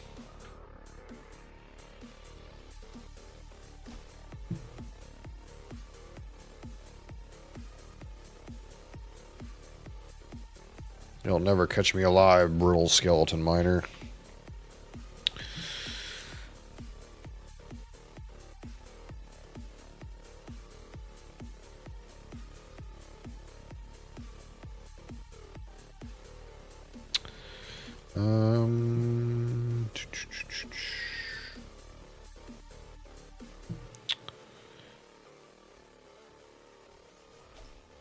Now we must go to the obelisk.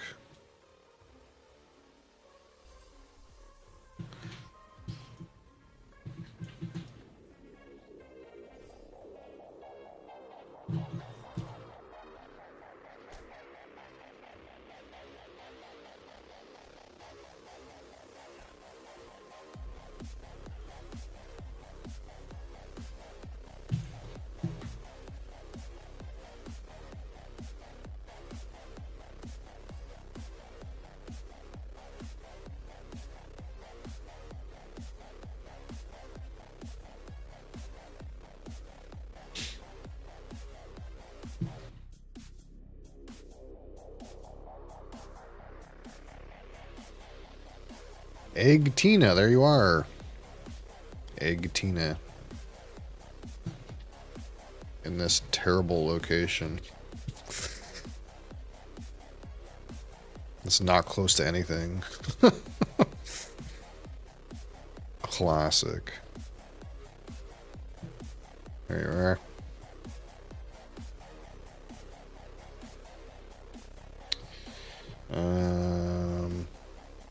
Yeah, down here.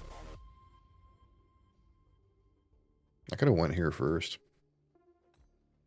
Coulda, shoulda, woulda.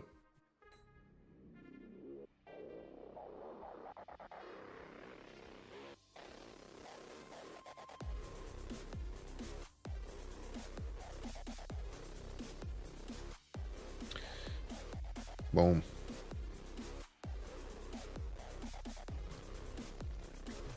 Oh.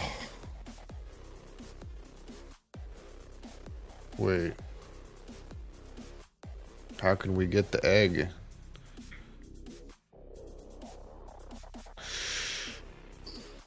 Oh, it's the things on the ground. That's what it is. Haha. Oh shit. Okay. Ah, fuck. Yes, I'm learning this. I'm learning this. What about this way? Oh, I can't do that either.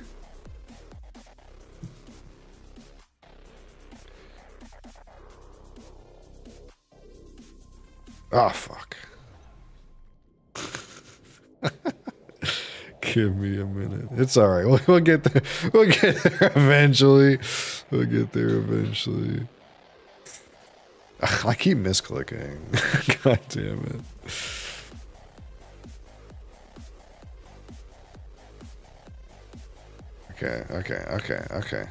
Okay. We're being aided.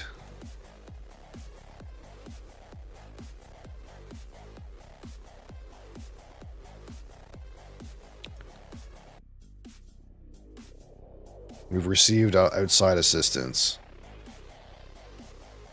Nice. That's big, thanks. Oh, there you are, Greybeard.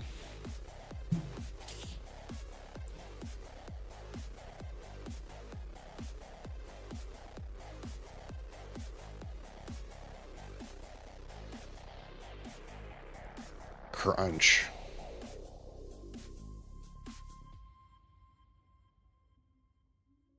Well, that was something. That was more than find the egg. There was some interactivity at play. We're going now. Gnome dwelling.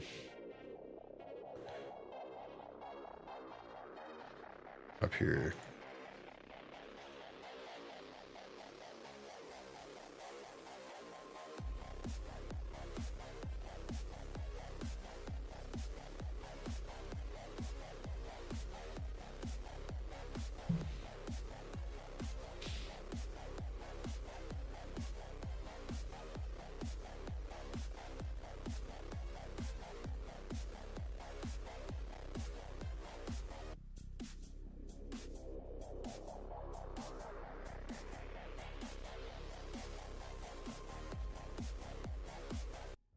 Oops, I closed that by accident. I was trying to look at a notification.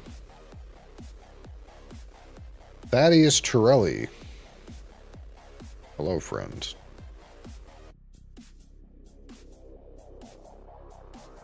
Whoop.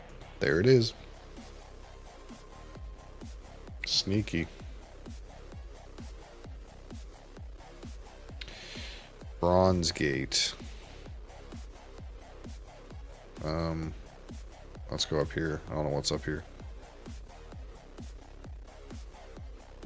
Scalax Dwelling. Oh, down here is Bronze Gate. We'll take a little peek in here though.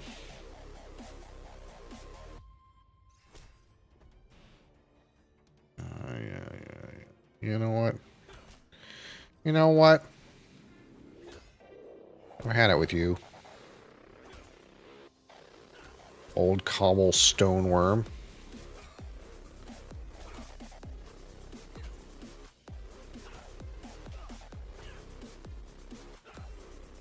That's for beating my ass when I was here at a different time. Run, God! I don't want to fight more. Alright, now what? Let's see if we can easily pick out where it is. Whoop! Whoop! Whoop! Nope. Is it under the bridge? Nope. Southeast side. Over there. Oh, I'm in a rubble cave, not Bronze Gate. Well, that makes a lot of sense. I wonder I couldn't find it. Fucking idiot. He's the first part of Matuban's legacy. Oh, I kind of wondering if I was going to get cock blocked by a quest somewhere. So I have to do this. Okay. Hi. You think you fucked up?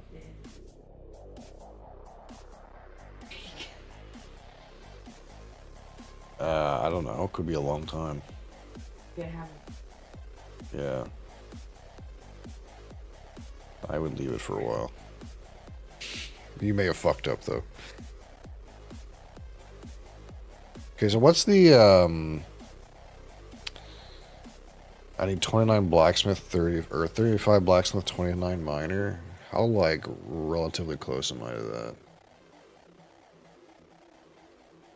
Fucking not. Well.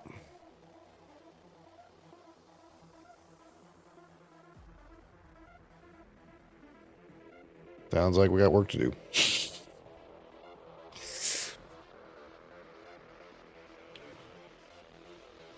You do it to unlock their... Oh, so you don't actually have to complete it. Oh, okay. It's just because you got to get in here. Oh, okay.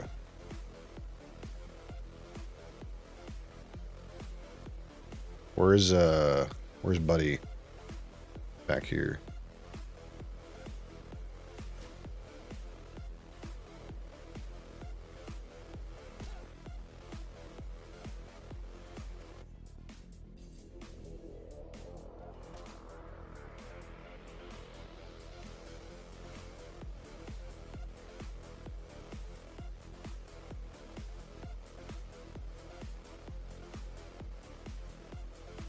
Hey, how's it going?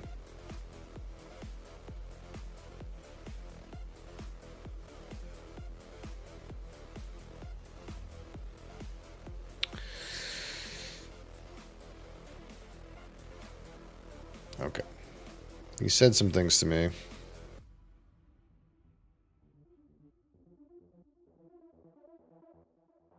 Okay.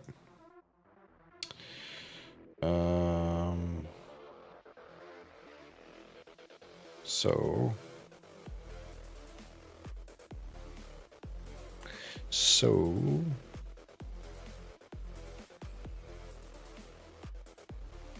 I do need to go back down here.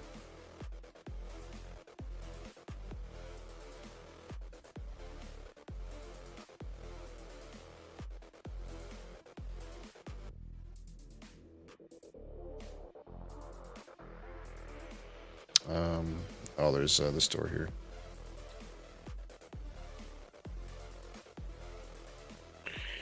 Unlockamo.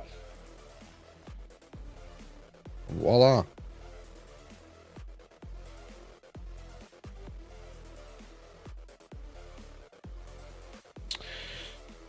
Okay, complete the puzzle. What is said puzzle? Okay, so if we hit this lever, what happens? It inverses these. Okay. Oh, no, it doesn't inverse them. It rotates them. So what happens if we hit this right now? Out of curiosity.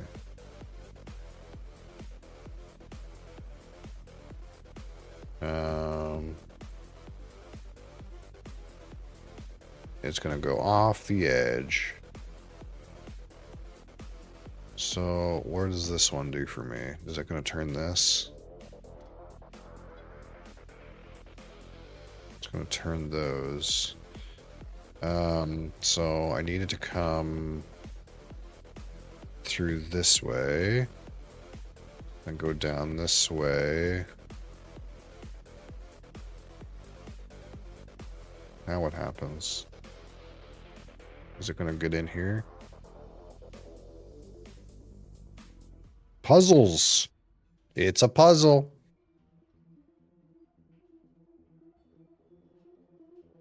No? Oh, there's another lever over here. I thought it might just go right in.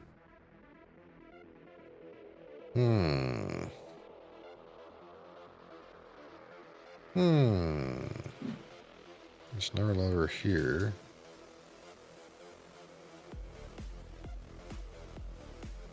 Wait. Oh, wait, I think I understand.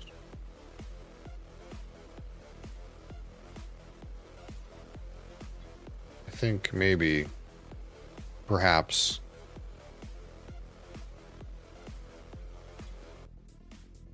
I think maybe, perhaps, maybe.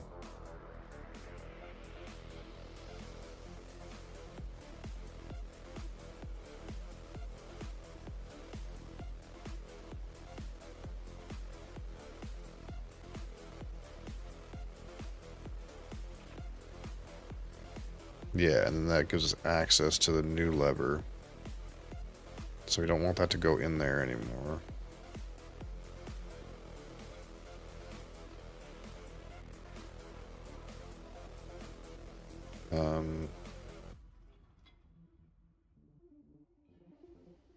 Wait, this is fine.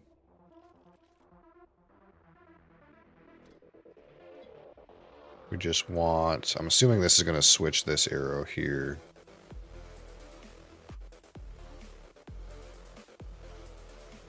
Yeah.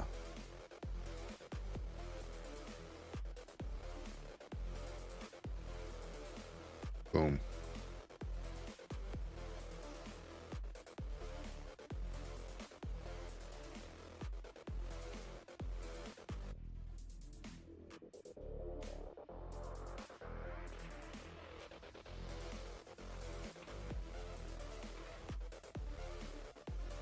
Okay, so this is probably going to switch this arrow at the end. So we just need it to come all the way to where this arrow is.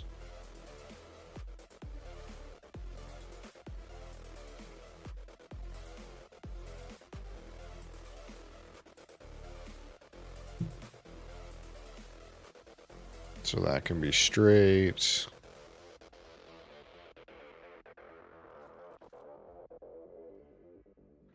This can be straight.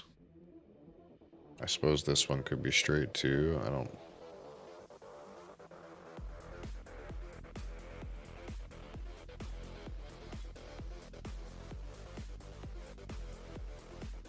Don't think there's anything else to do.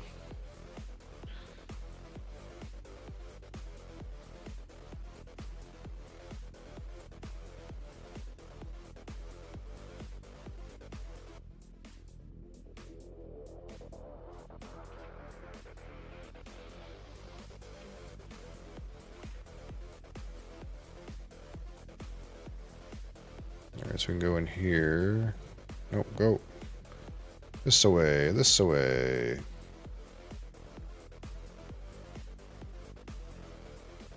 Wait. Okay, here we go. 100 emails out of 500 plus done. I think it's a good time for a break. Oof. Big oof.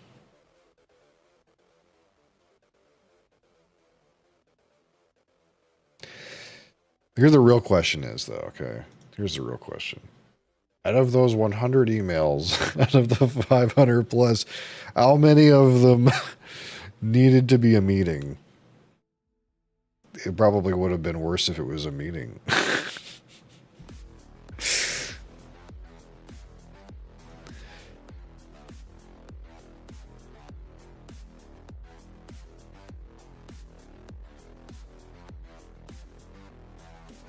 Honestly, none, thank God. Yeah. I suppose there's also the thing where it's like, probably half of those are you got CC'd on some shit that is not related to you whatsoever. Now what? There's an egg in here somewhere.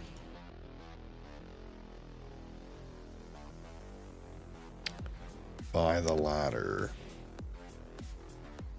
Oh, that's a sneaky one. Oh, there's some in the truck cave too, actually. I also directed all important emails to be forwarded to my boss, so she took care of some things. Okay, that's good. I was working on the plane. That is dock leave. Okay, that is not. We don't like that.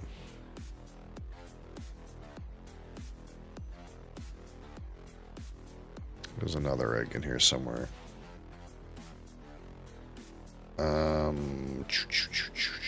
Is it down the stairs? Bottom level south side.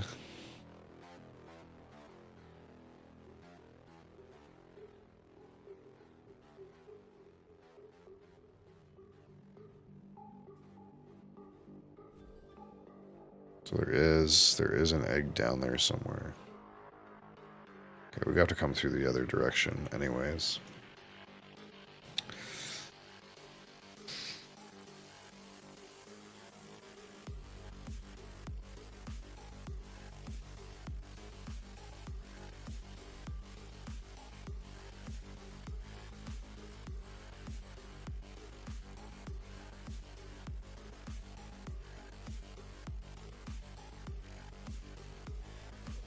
Slimy tunnel. Beware! Beware of what? Beware of Mantuban.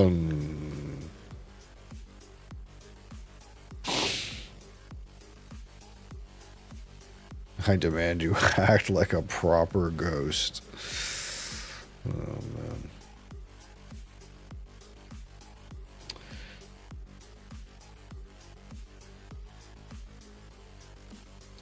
Grimy, slimy junction.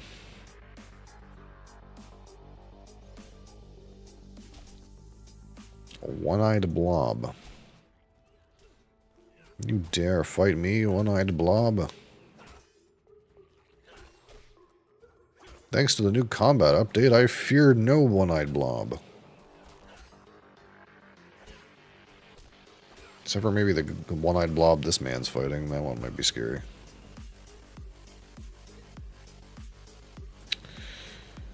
There we are, right there.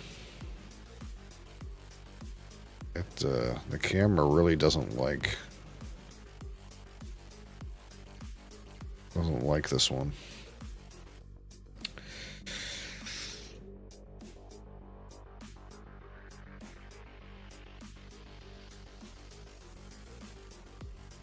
And we gotta go this way.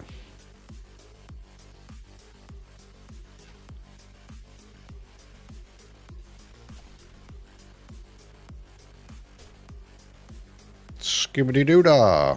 See you later.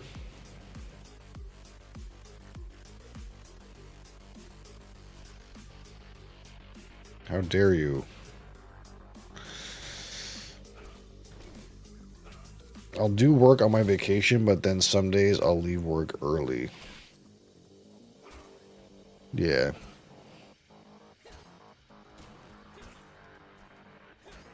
I mean, it's like one of those things where, like, so long as there's a trust-based relationship where, you know, your boss can trust you to do a proper job, and you can trust your boss to, like, allow you to have a certain level of freedom, then it's all good. Very important.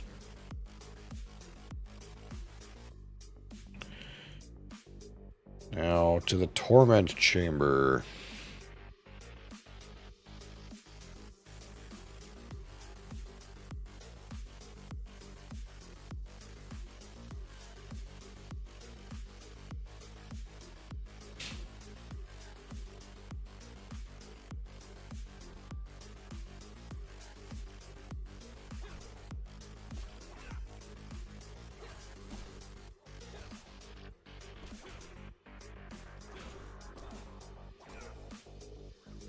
Ain't nobody want to get up that early anyway. Let's be honest.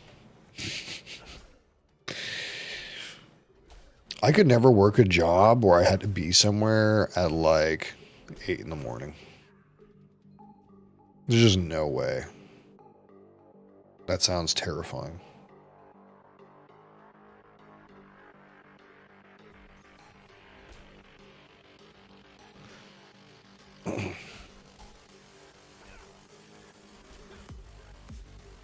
Switch game and carrying case from Nintendo in Japan. Whole bundle cost me less than buying a Switch in the US. Yeah, that doesn't surprise me really.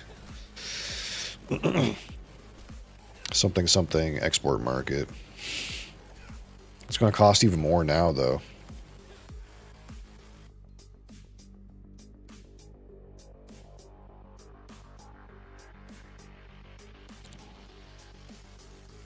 It's all going to cost more.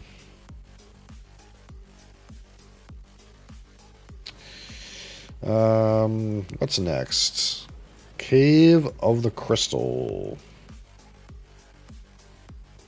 Just all the way up there. Okay, so we're kind of out of this junk now, I think. About to buy some stocks. Yeah, I mean, could be a time.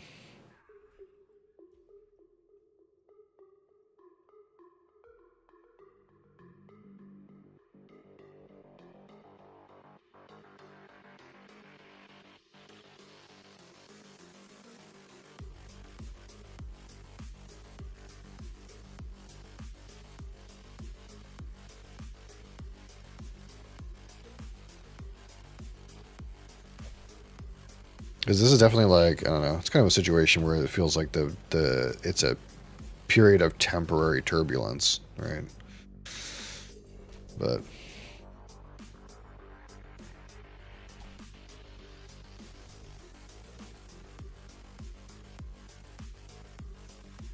something something financial advice on the internet, something something. Um,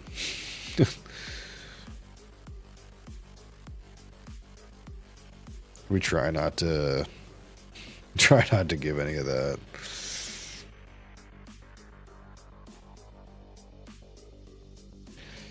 Okay, so we got the Cave of the Crystal, now the Gnome Forge. Gnome Forge.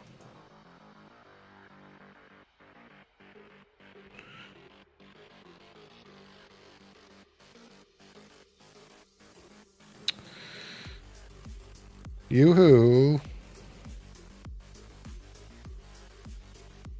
Any Agarones here? West Side Shelf.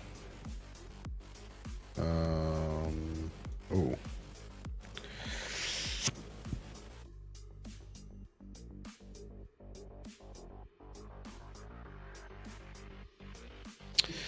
And just beyond the river bend.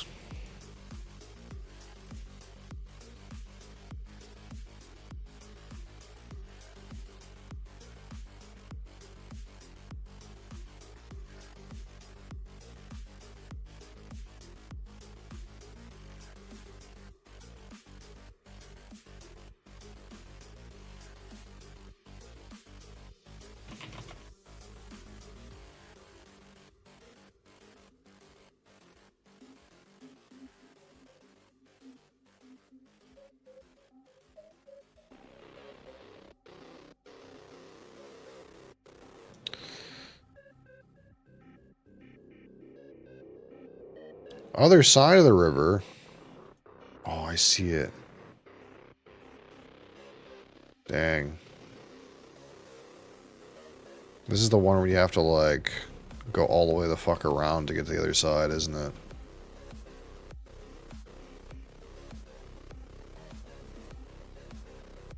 Do I just TP? Is that faster?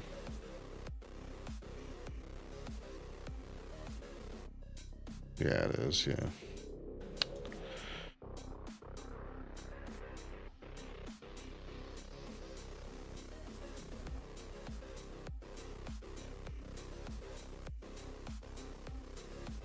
Oh, now I have to make this moral choice about whether or not I get hit by floor tentacles again.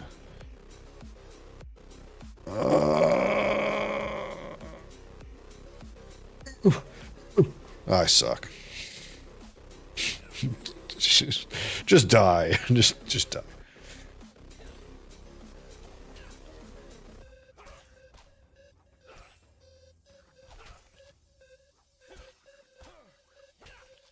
Aha. Okay. Can we do it? We go whoop, whoop, whoop, whoop. Oh, I did it.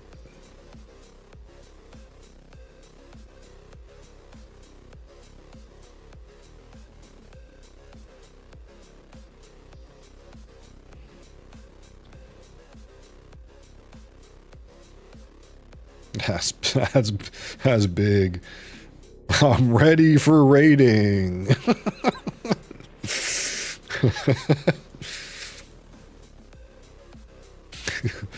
Bring on the raids, brother.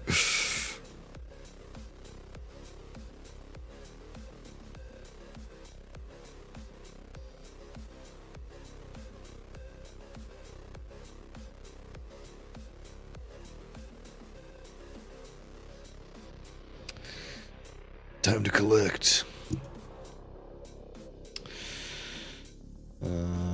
Goblin loot stash.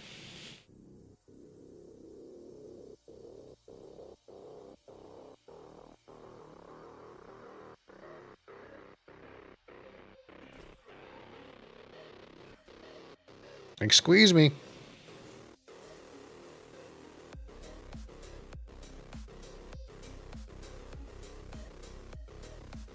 You guys got some good junk in here?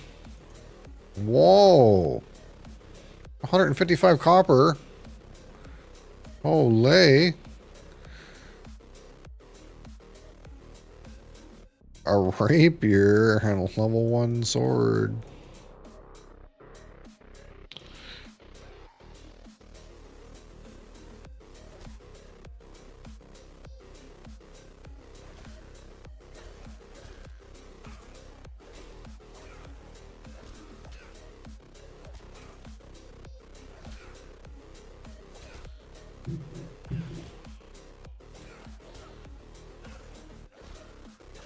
Huzzah. Goblin sleeping area.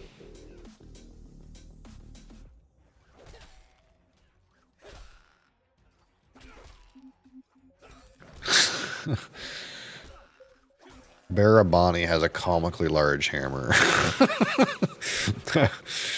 Classic.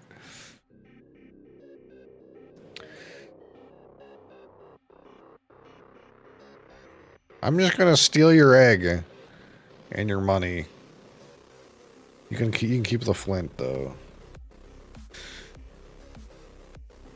Okay, Rockland Cave. I think this is the last one.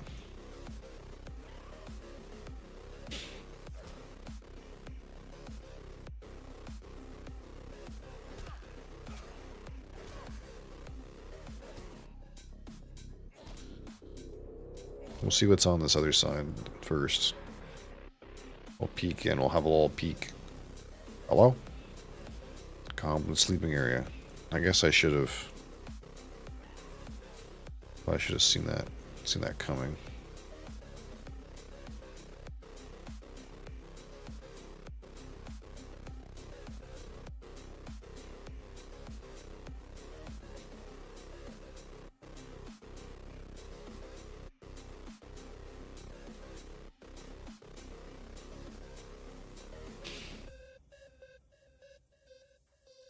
Highly regarded. God damn it.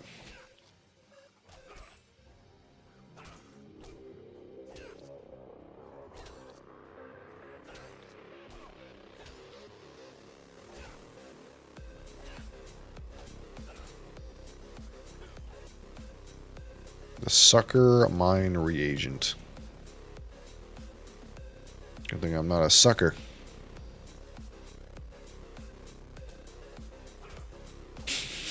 Yeah, brass balls, how's it going? Yeah, the tentacles are encroaching.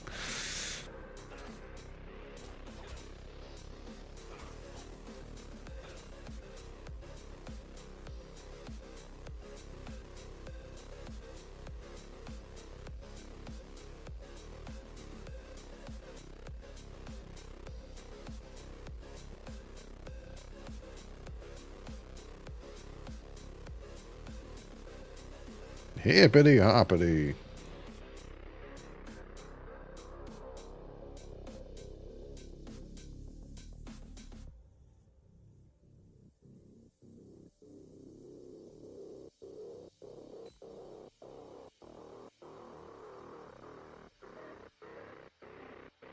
Flantium.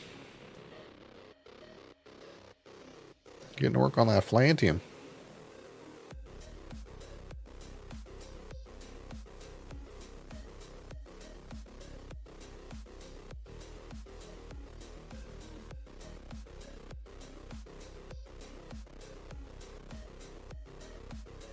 All right. Where is it? Show me Exicle. Oh, there it is.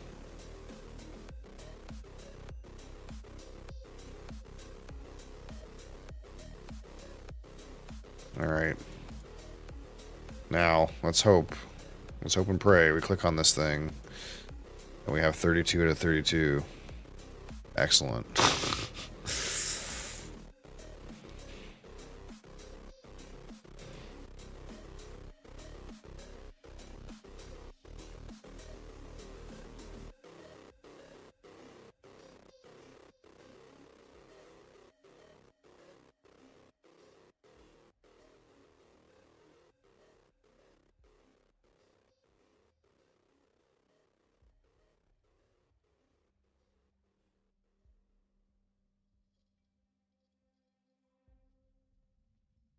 Hello, Egg Tina.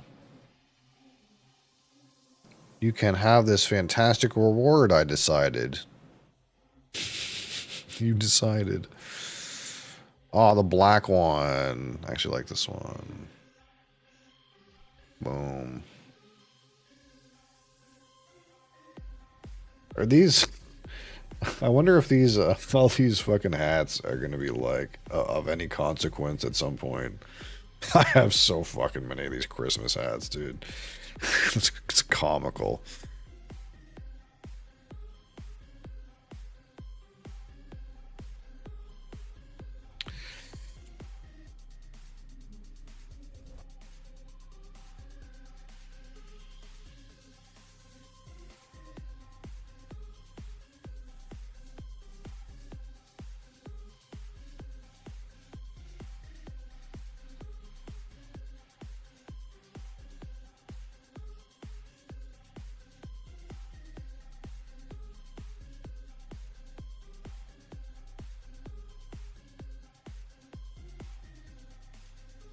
All right.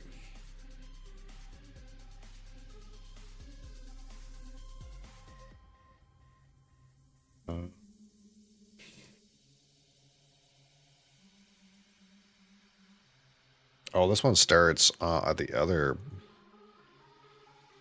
Starts down here.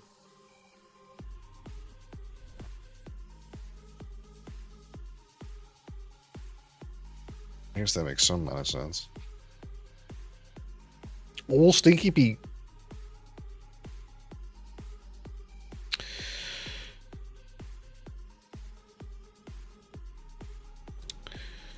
Now the city dies. You know, if I had all my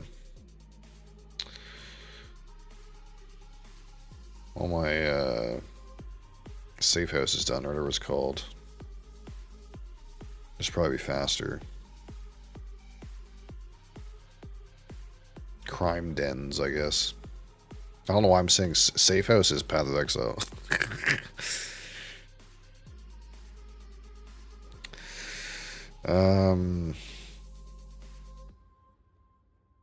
Hello.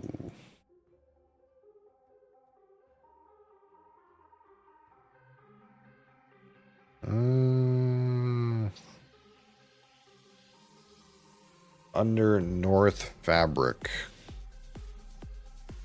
Under North Fabric. Oh, ho ho, sneaky.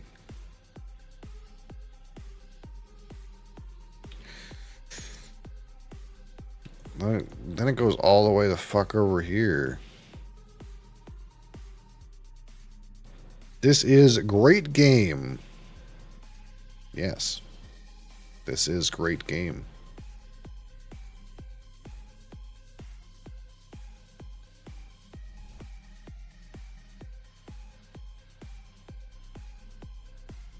I gotta go through the door.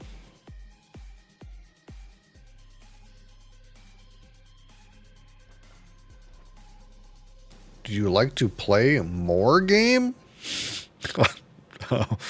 Yes, I like to play more game. I play many game.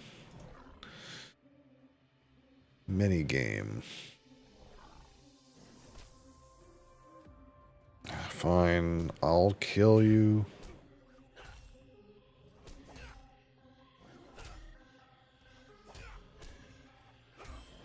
Ugh. Frost immune. Where am I from? Canada. Canada.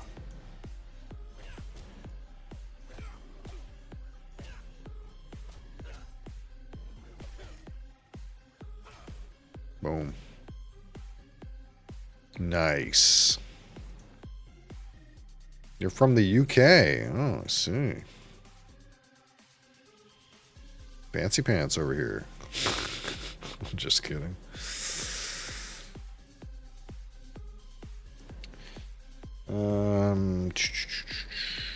Boom.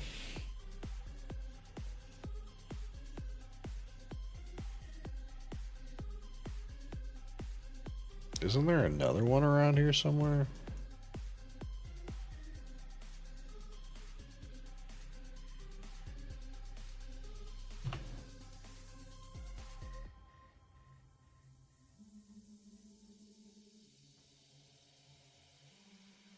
now I'm getting off track. Although there is one in the Stony or Ravine, so I'm not sure why we're not doing that now.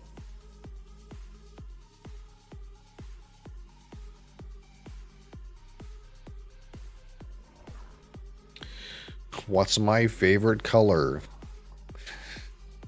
What a strange question. Hey, I'm wondering, are you gonna later ask me if I want to see your art on Discord?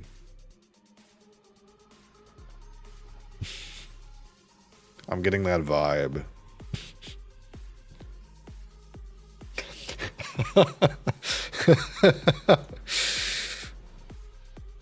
Oh, shit.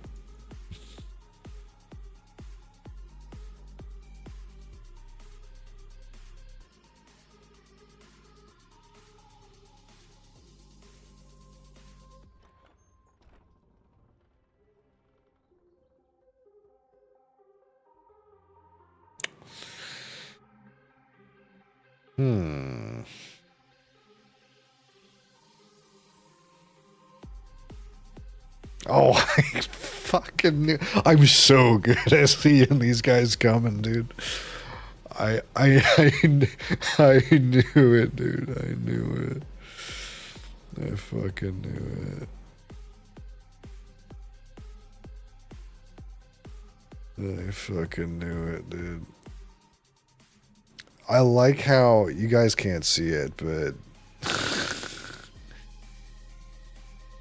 yeah, they're gonna post it in segments. Automod Smart detected the the art ad, and now they're putting it back in piecemeal. This is a sneaky one. I seen the guy pick it up. This guy's standing right in front of it. I just knew it.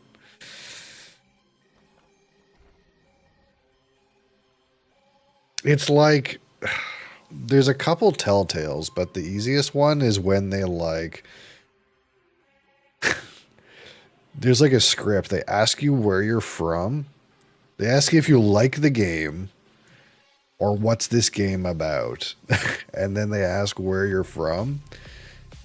And then they ask you some non-relevant question, completely random question.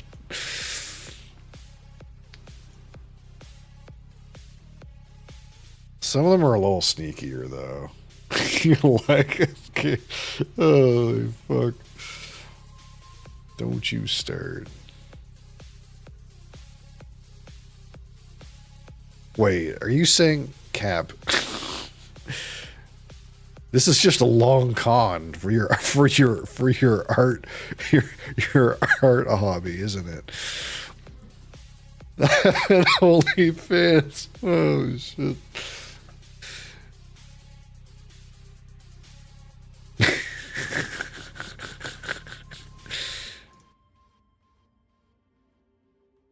Yes, I subscribed to Ben for years. I'm trying to get him to buy my art. It's actually just a long con.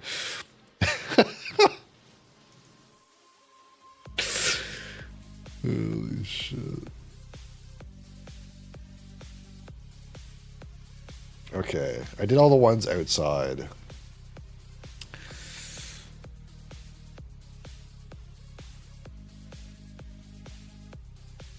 I think I'm going to Canada. Holy fuck. It's too good. It's too good. If you need future, so please text me on Discord. So Mira Morgan. I heard.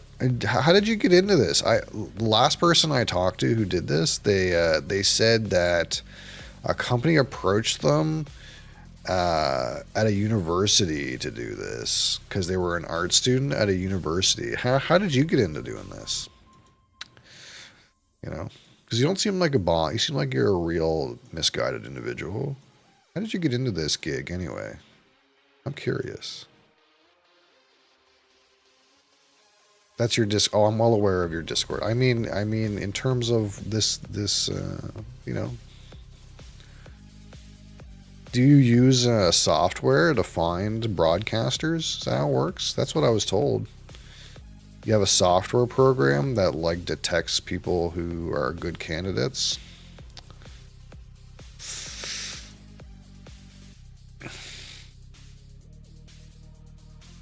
I don't know why I keep putting up on this. I guess I'm just a new streamer, you know.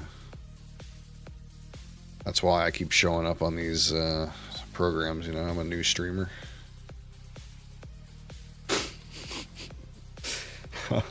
I I haven't been on this platform for forever and ever. I'm a new streamer, guys. I'm new to this game.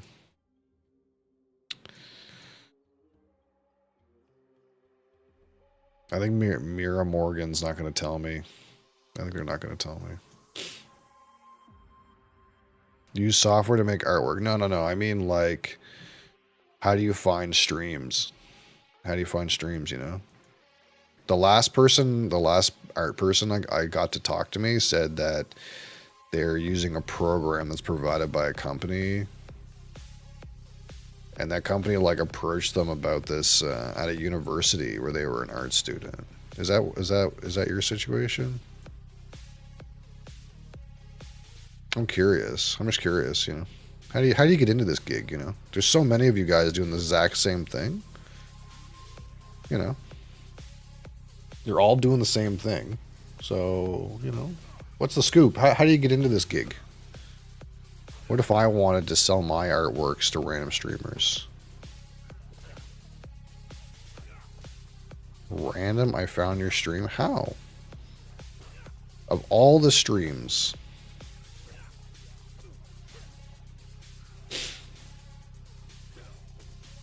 How did you get here? About to use Chat GPT to sell some art.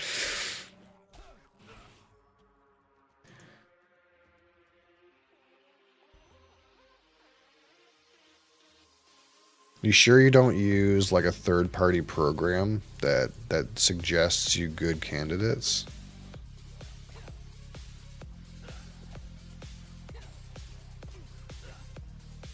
Do you want to see my artwork? I mean, are you gonna answer? If I say yes, will you answer my question? I'm just curious.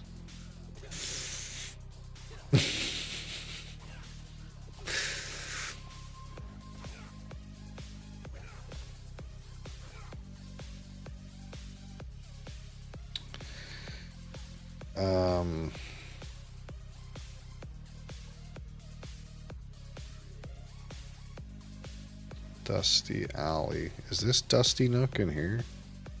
Dusty Nook.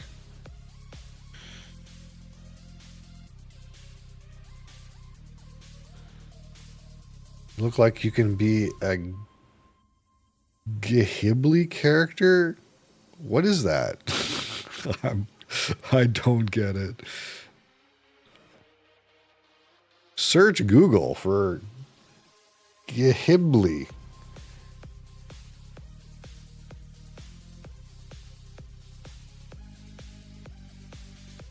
Japanese animation studio. Oh, I see. Oh, I see. I see this artwork and I recognize it. I just didn't know the word. You aren't a weeb. No, I guess that's a telltale. A telltale that I'm not a weeb. That I no clue what that is. Rats, you found me out. I don't watch anime.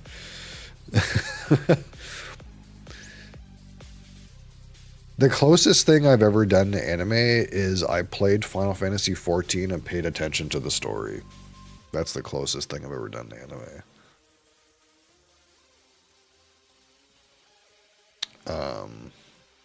And actually read the dialogue.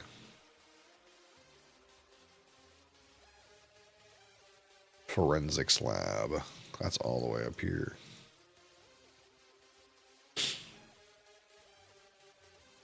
And there's some chance we'll play the Final Fantasy games eventually with voice acting mod. But despite what Crassus says, I want to start at 1.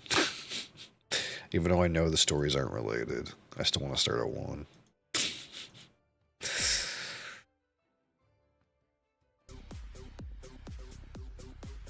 There's so many to go through, yeah, but that just means there's more content. Crassus bought me 7. And I know 7 is like the goated one. But ever played Kingdom Hearts? Absolutely not. I'm familiar with the premise of Kingdom Hearts, but I've never played it.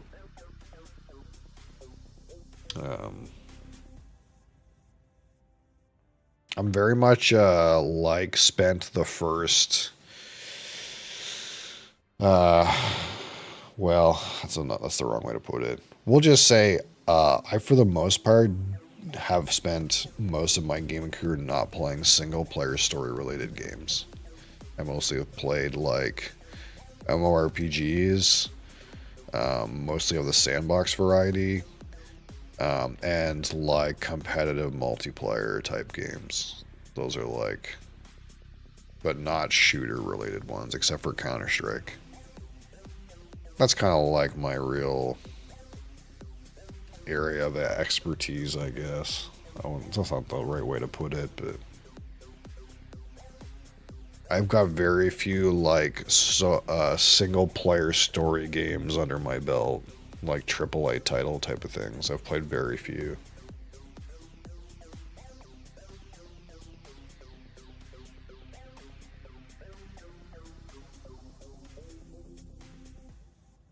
Because I kind of find like this social aspect very fascinating. So like as soon as I was able to get a computer connected to the internet, I was always playing like multiplayer games. Because like the best part about games for me when we were like I was young and we all has like a console was when you get your friends over on the couch and you're playing together, right? So as soon as like the reality of the internet set in where you didn't need to invite your friends over anymore to play with other people, you could just play with anybody, then that idea took over for me because that's what it was about.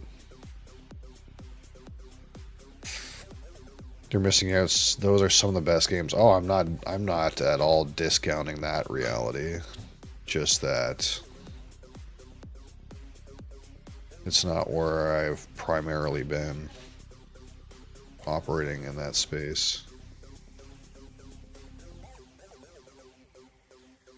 And part of the excitement, I suppose, is that I'm not particularly like inclined to be recoiled against bad graphics. So that means there's a world of backdated content that I could explore in theory. That'll all be new to me. Because not only have I not played it, I'm like completely unspoiled on it too. I don't even like know what happens. I don't even know the premise of Final Fantasy VII. I don't know the game. I have no idea what happens. I know there's a guy with blonde hair and big sword. That's what I know.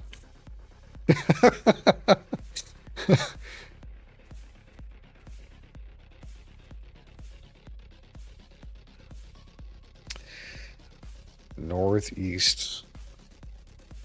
Wait, no, I'm in the wrong place. Let's look at what Final Fantasy is. Tifa is hot as fuck. I think that's what most people know about Final Fantasy. But until like recently, I didn't know what game she was from. I just knew she was from Final Fantasy.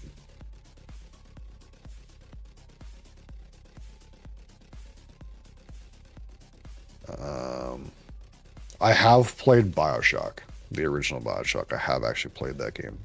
I can't remember if I played BioShock 2. Well, I played BioShock 2.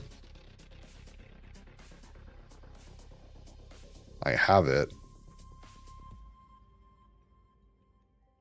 I've played 13 hours. Is this enough to complete the game? 13 hours? BioShock 2.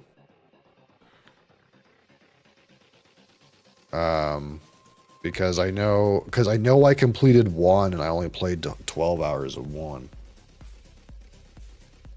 Yeah, I think I've played BioShock 2.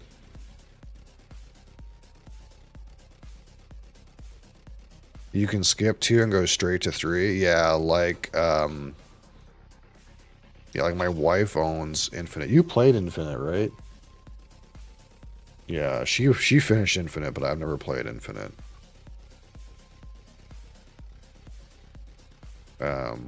But yeah, this is one I have actually played this one. And I don't know why.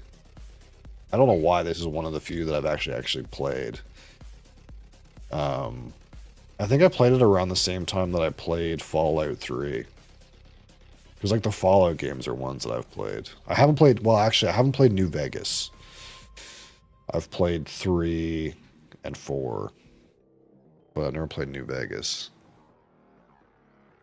Because you're a man of good taste, maybe. I'm not sure how I ended up playing BioShock, to be honest. Yeah, you think you just have to leave it.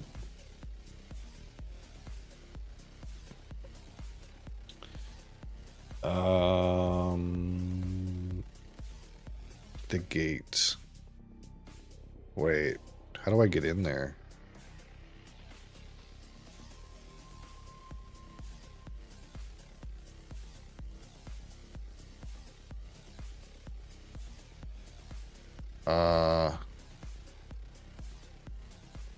Oh, it's probably on the outside. It's probably like over here.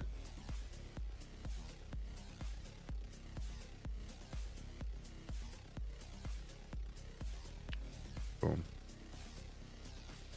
How many more of these do we have? It's after time. Like halfway done. These ones aren't nearly as well plotted, but that's okay. But yeah, I could play Infinite. That's the thing I could do.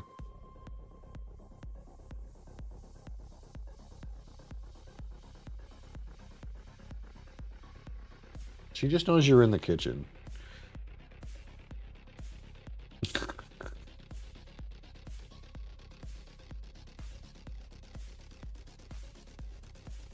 Yeah, I'm trying to think of like what other, like I've played Oblivion. But I have very few hours in Skyrim. Like maybe like 10 hours in Skyrim.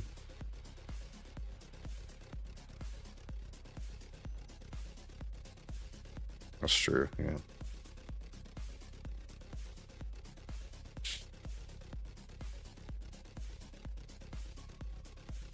Oh my god, I gotta go all the way back up there. Yeah, these are just not plotted very well. That's okay. You've played through it about 3 times? Yeah, I can't remember if I know anything about that game or not. I feel like I've watched people play some amount of it. There's some games that I've watched some amount of, but not a whole lot. Like I can't remember if it's Red Dead Redemption or Red Dead Redemption 2, but like it's either 1 or 2. I watched somebody on Twitch play the whole game.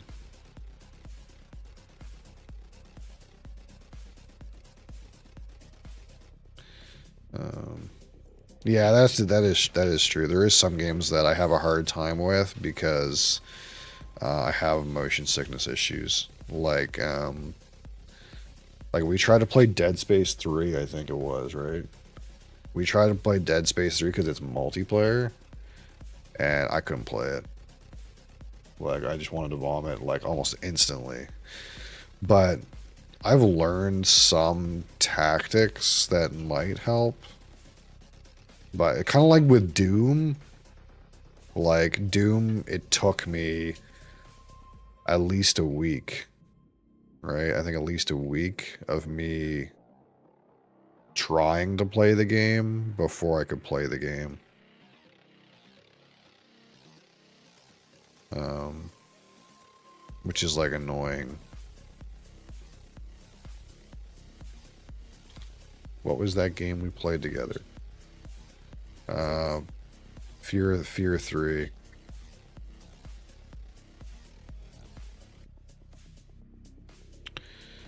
I don't know where this place is. Something. Curiosities. Oh, down here.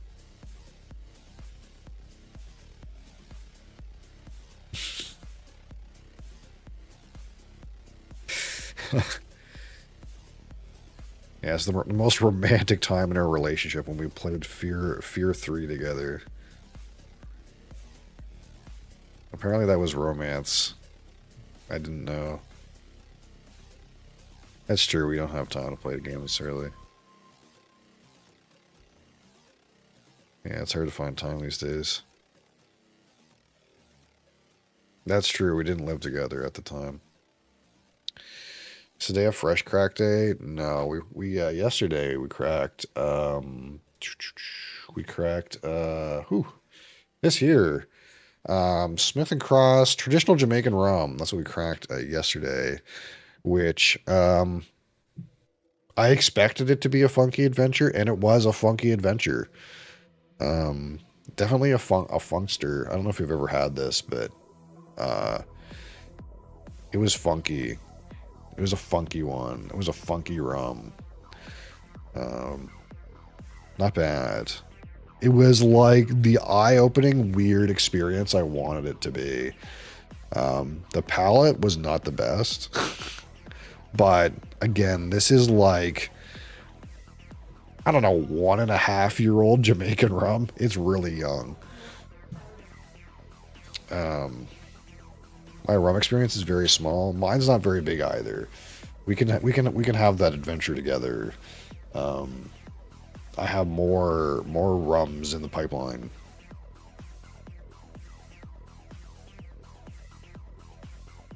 Had that monk rum. Definitely want to start trying it more. How many Amon out of 10?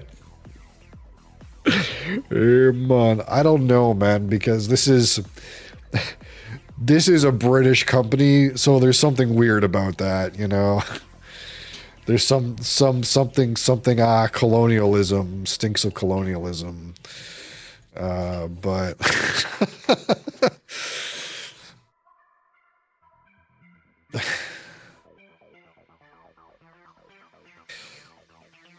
this one's more Amon out of 10 probably, because this is actually a Jamaican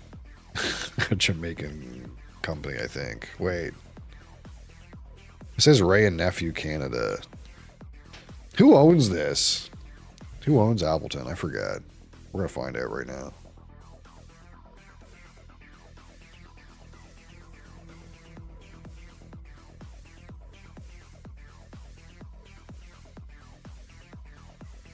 Campari owns it. Never mind. It's not Jamaican owned.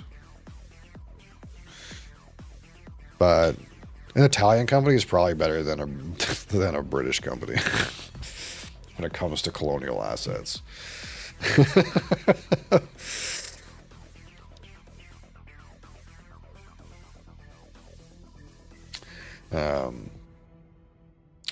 But yeah, like typically Thursday we kind of just do whatever. It's kind of like it could be anything. Usually, like I'll do something with an infinity bottle, or we'll do like a A/B comparison off of something that I randomly chose off the wheel or something like that. That's typically what I do on Thursdays right now. And I want to like do the Scotch infinity bottle, but it's such a daunting task. We have so much Scotch that it's a daunting task to make a Scotch infinity bottle. Because most of what I own is Scotch, and I want to put at least one drop from every bottle in there.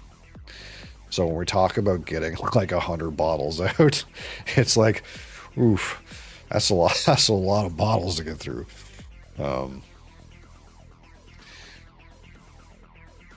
But we could spin the wheel and see what's going on with that. I suppose is the thing we could do. Where am I in my egg journey? I think I'm like almost done. I need another 14. What time is it?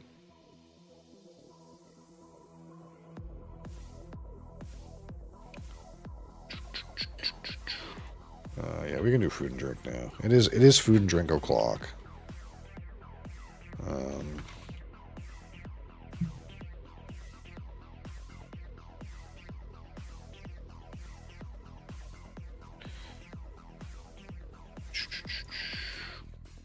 Oh, that's the wrong. Whoop. But we need to get our man to go do a passive thing real quick. What passive thing can we do? We can do some tough investigations, I guess. No, that's not it. Investigations.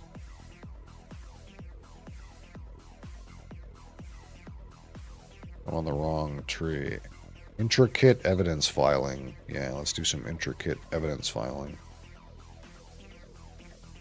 We got some nuanced interrogation coming up soon, though. What? My goodness, did you get your chicken? You didn't get your chicken? Oh, yeah, you got your chicken. You didn't eat it all.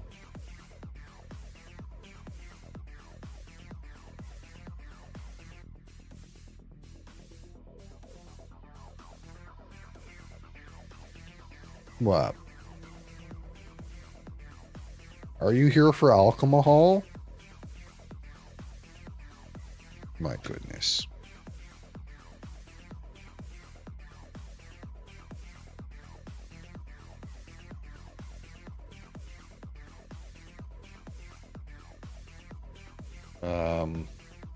Yeah, so what we could do, and what I do a lot of times is we kind of just create the wheel. Bloop. Although this wheel is still like not up to date. There's things missing out of it, but there's lots of stuff in it. And we could just like see where that journey takes us, you know, like just go for a roll, you know? Let's see. And kind of just see what it says, you know, and be like, hey, maybe we can do XYZ.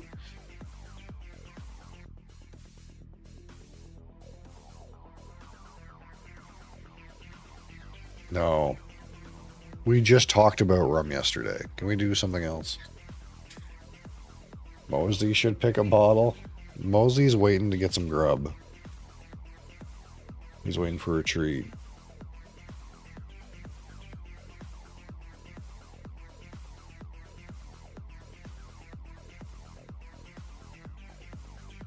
Ben Romach. 10-year-old. So of course Ben Romach, 10-year-old, is a slightly smoky,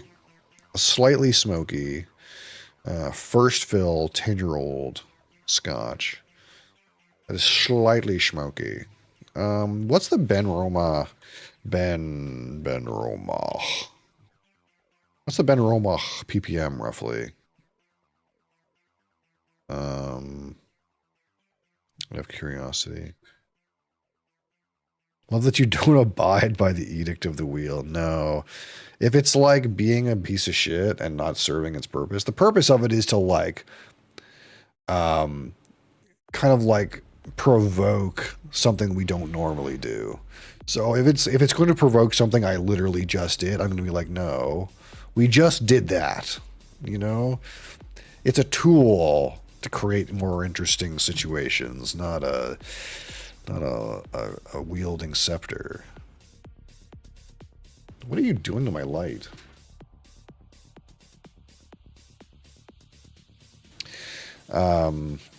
We just talked about rum yesterday, so I didn't want to talk about rum again. There's a world where maybe if we have more rums, like for example, if I had multiple Eldorados, like I had a 12 and a 15 and 21, and I could do like a side by side 12, 15, 21 for you, which is different than like this one and this one that we did yesterday. I would have done that, but that's not the situation I'm in right now. So instead, so for example, is it's chosen this Benoromach, which is roughly 10 to 15 ppm smoked.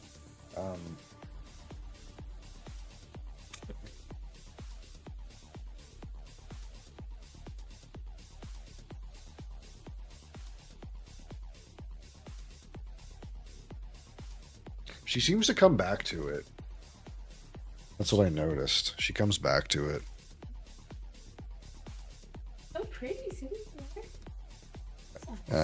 Yeah, so this is what the wheel has kind of suggested to us. This Ben Romach, 10-year-old Speyside single malt Scotch whiskey, and this is a 10-year-old that is a mix of ex-bourbon and ex-sherry first fill, and lightly smoked 10 to 15 ppm malt. So it's slightly smoky, but it's got like a very good cask impact of bourbon and sherry. 43% alcohol, chill filtered, but of natural color. And this is, again, that little two-man distillery. Two people run this distillery, despite the fact that they seem to have a lot of product. It's owned by GM, Gordon MacPhail, not General Motors. So what we could do is we could think about, hey, what other whiskeys do we have that are in this ballpark that are maybe first fill, sherry, and ex-bourbon, maybe even slightly smoky? I do know one. But it's not smoky, actually. Actually, is there one that's slightly smoky? Let's see if I can get something that's slightly smoky. Anything slightly smoky in here? More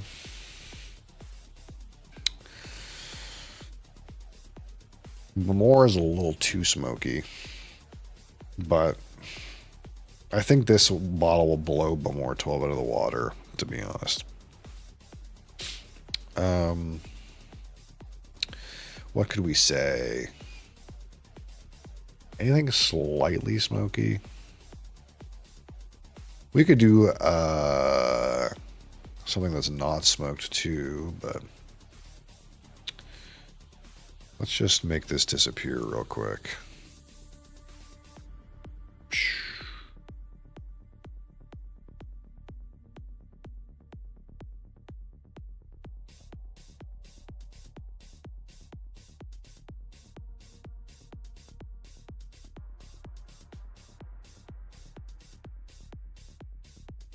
Nothing slightly smoky. I think the Tasker is all bourbon barrel. Well,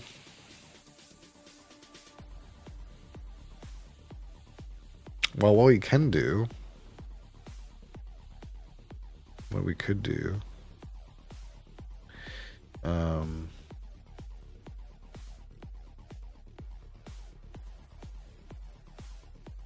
let's have an excuse, okay? Have an excuse to drink some of the best whiskey available on the market. Okay, look, and I'm going to be honest. I'm going to be honest with you. There's expensive whiskey and there's cheap whiskey, but not all good whiskey has to be expensive. And there's just this bottle, you know, it's some of the best stuff on the market, I think. It's such a great price. And you and I both know what that is, right?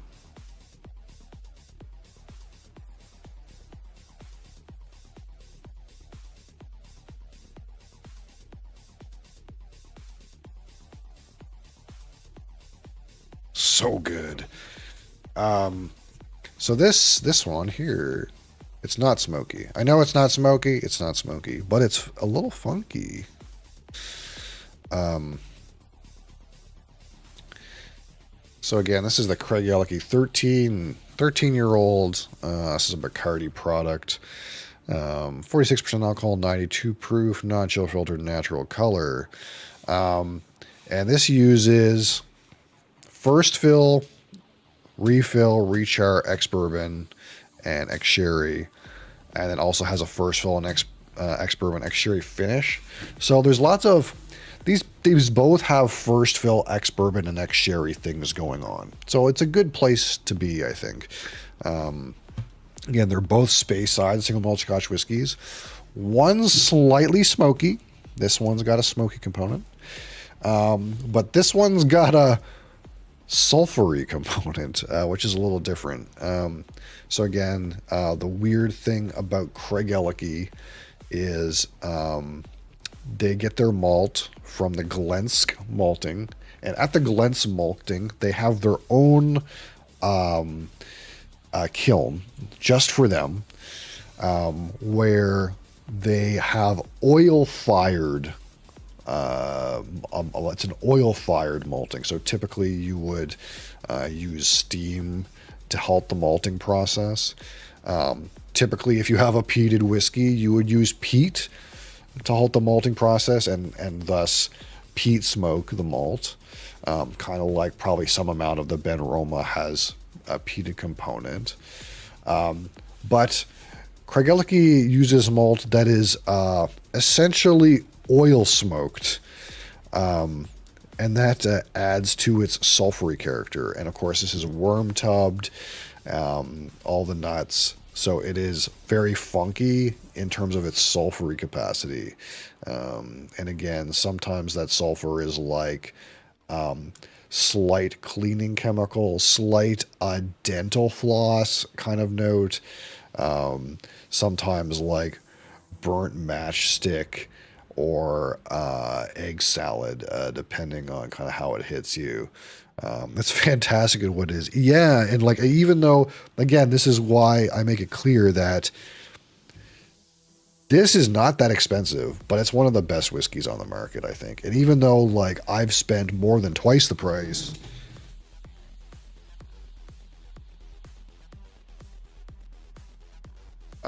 to try, since I love this one so much, I spent more than twice the price to try this 17-year-old, which is more sherried. Great whiskey. This is still, I think, almost a better whiskey. Honestly, it's different, more complex, but it's less on the unique components. It's less on the unique characteristics that make this whiskey interesting, because it's older. It's had more time for that sulfury, weird, malty component to be turned down.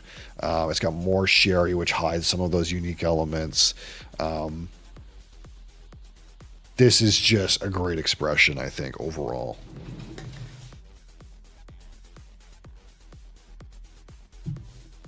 But it has, again, similar elements. It's sherry, it's bourbon, it's first fill, and it's got a funky side to it. And honestly, the Ben Roma also has a little bit of a funky side to it. So I think maybe this might not be a bad show. Just maybe. I'll be right back.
All right.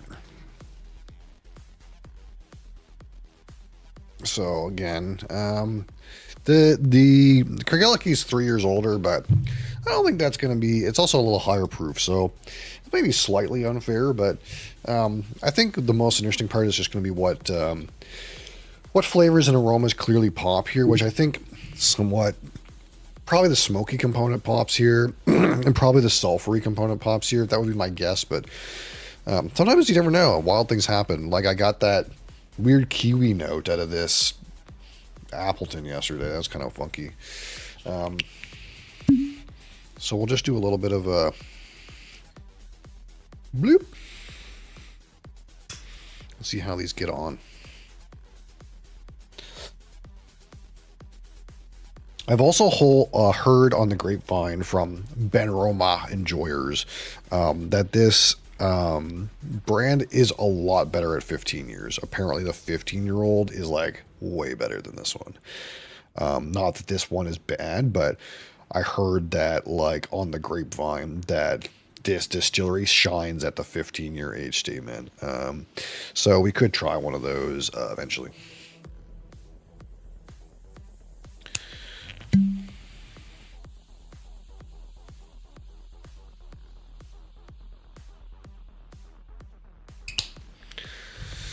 All right, so here we go. We got Ben Roma on your right. And on your left, we have the Craig Alecky 13. And I'm trying to put these roughly in the center, so if anyone is around on the vertical streams, they can see both bottles. That's why they're so close together. So these are both natural colored expressions.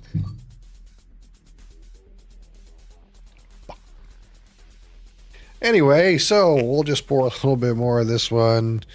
No problem.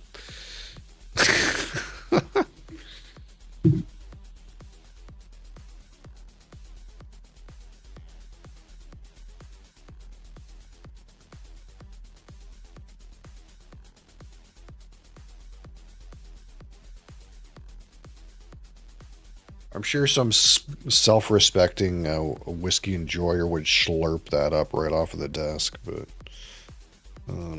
it's just going to smell like scotch in here. That's okay. As if it didn't already smell like scotch in here most of the time.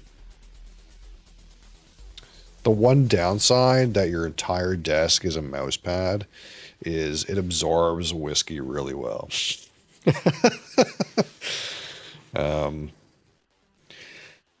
Then again, I guess it's alcohol. Like maybe we're by proxy cleaning the thing.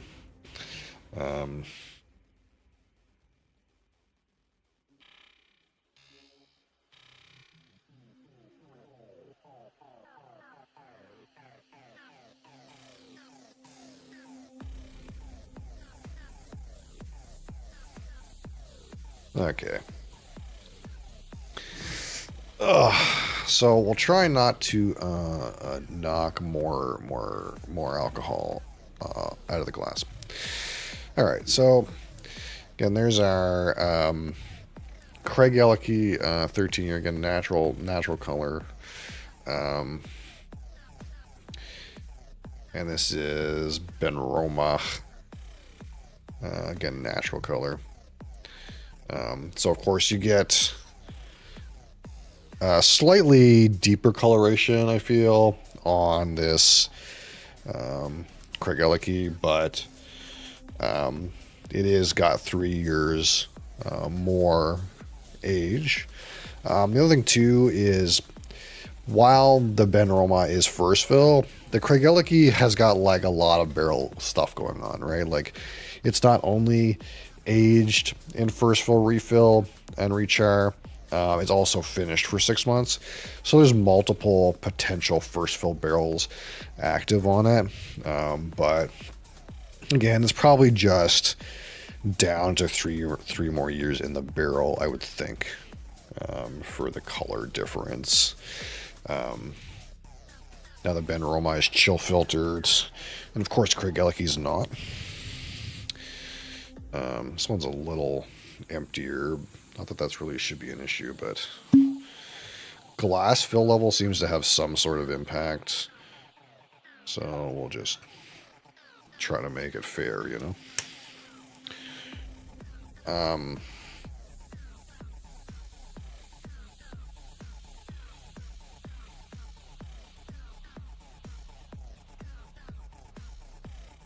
And of course, on the aroma on Craig Ellicky, it's the things you remember. It's that slightly funky, hefty, slightly vegetal, chemically thing. I am getting like some of that like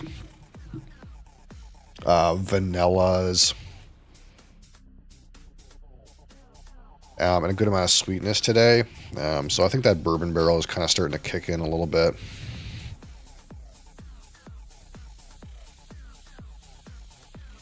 And again, like very oily, that kind of like slight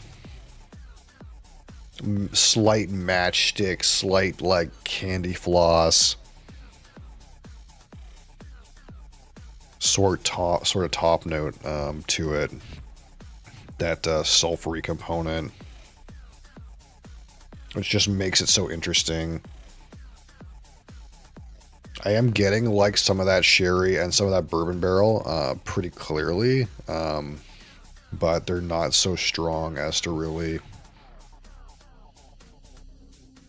cut out the funky thing that the distillate's doing. And that's always what makes this this bottle so interesting. I'd almost be interested in what this looks like younger. That might be an IB for me. Again, we have this.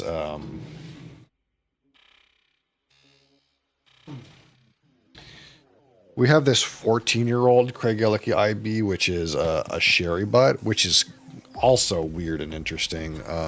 But now that I'm thinking about it, I might like to try, if I can get an independent bottle of this, I'd like to try it like younger, and maybe even in a more muted casking, like a refill bourbon barrel at like 10 years.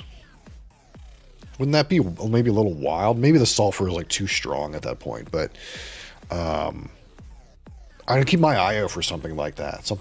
Some kind of IB that's like younger or in a more muted cask.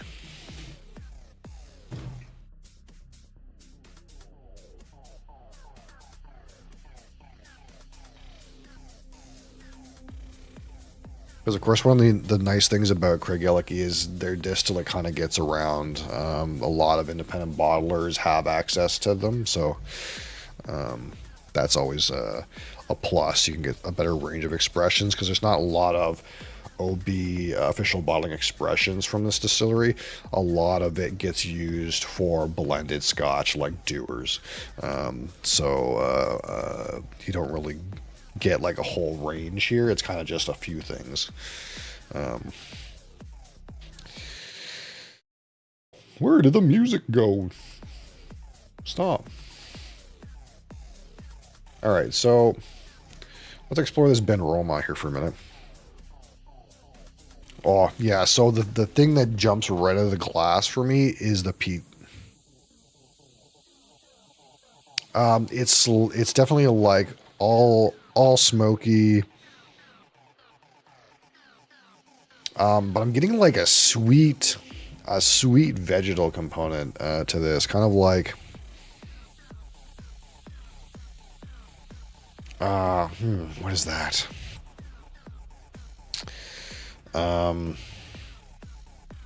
There's a sweetness, like spearmint. You definitely get the smoke, but there's like a sweet green kind of component to me, and that's like, yeah, I think I like spearmint. That's hitting me right now. Smoke, spearmint.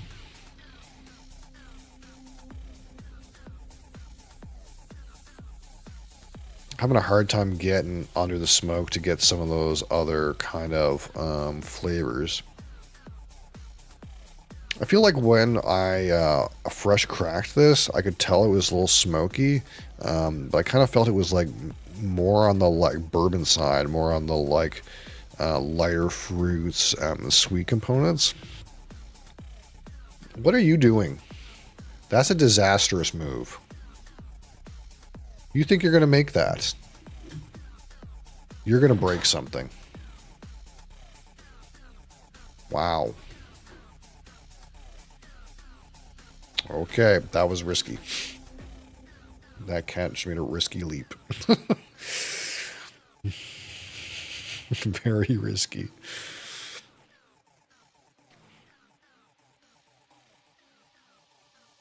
Yeah, so it's like the smoke and like the peat, green peat notes are kind of hitting into this.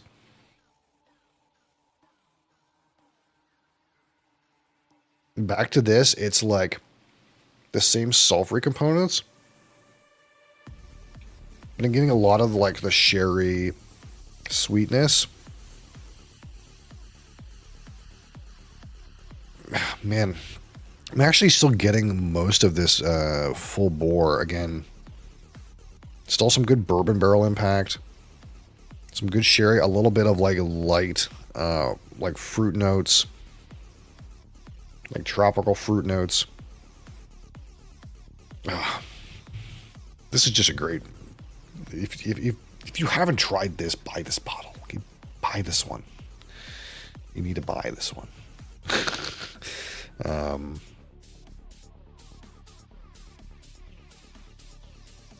Yeah, on the comparison, it's really hard to get much other than the smoke, peat, spearmint kind of notes out of this Ben aroma for me.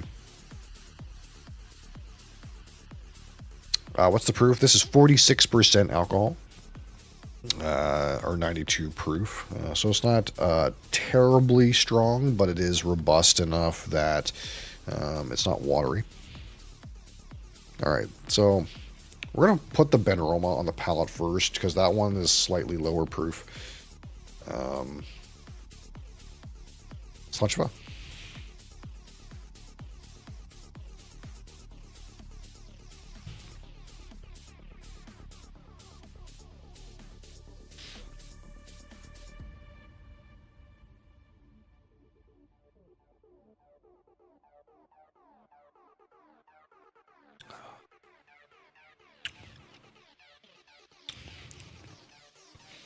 Good smoky component to the palate. Pretty sweet. On the finish, you get some like typical like mainland peat notes. You get some smoke. You get some campfire. Getting some woodiness in there. Creosote. A little bit of that like sherry related spice notes in there. But it's not really like hitting the bourbon notes for me. At least not right now. Ben Roma, this is 43%. So now they're close. So it's 43 and 46. Oh, I forgot to pour the water. I'll be right back.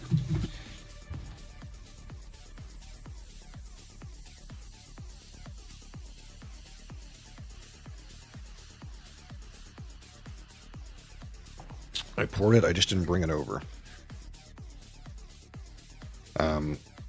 Yeah, so similar in alcohol, but it's slightly lighter on the Ben aroma. All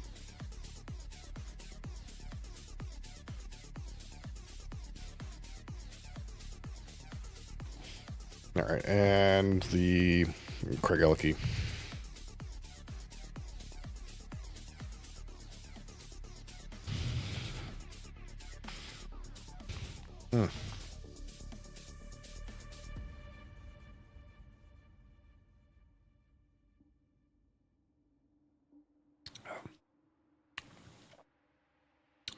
The mouthfeel, the oiliness on the Kareliki is immediately apparent. Obviously, it's not got the smoke characters. But it's got some of those like sweet bourbon characters and sherry characters more on the palate. Finish, you get a slight bit of that still like sulfur funk. With that sherry, slightly spicy, slightly sweet. A little bit of barrel at the back of the finish. The thing that sticks out to me the most between these two drams immediately is that this one is more oily, more mouthfeel, in that sort of way. It's like, I don't want to use the word viscous, but the mouthfeel is more coating and more oily.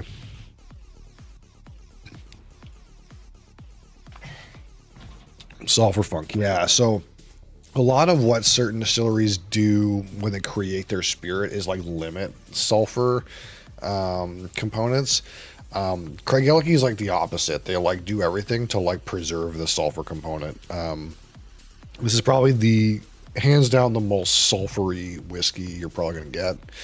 And again, that sulfury component is kind of like slightly burnt matchstick, slightly like candy floss. Sometimes it hits to me like windshield wash. It's a slightly funky, odd, vegetal, oily kind of characteristic, which is one of the most compelling things about this distillery's distillate.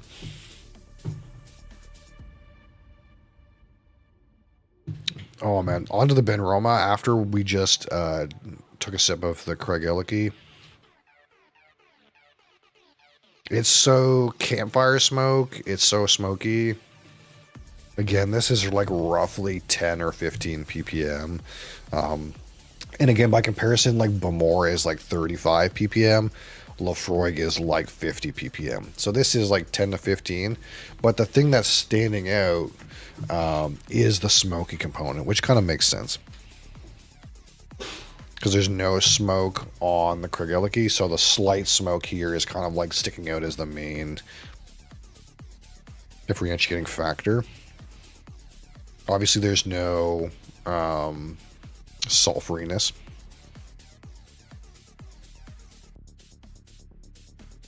I'm kind of getting into some of that like bourbon barrel related sweetness now.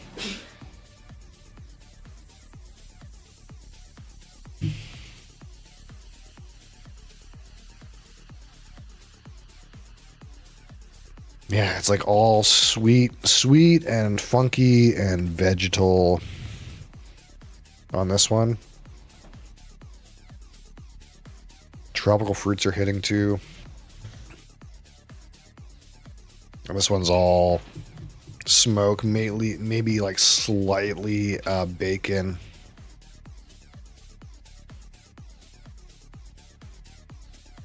And that bourbon barrel character is coming out a little bit, but not much of the sherry. Hey, you. Hey. Hey, you. What are you getting into? You're jumping all around. Yeah.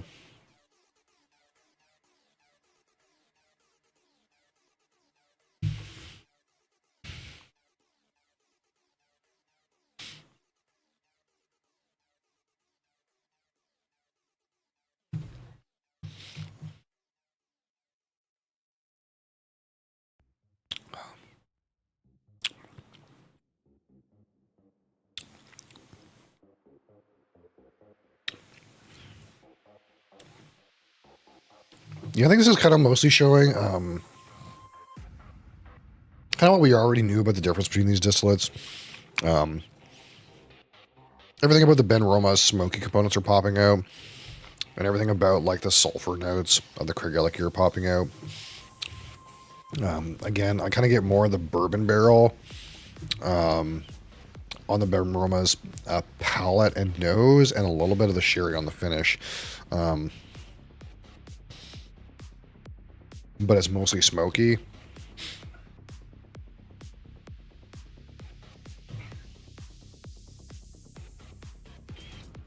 And the Craig Elke does, you do get some sherry components of the Craig Elke too, though.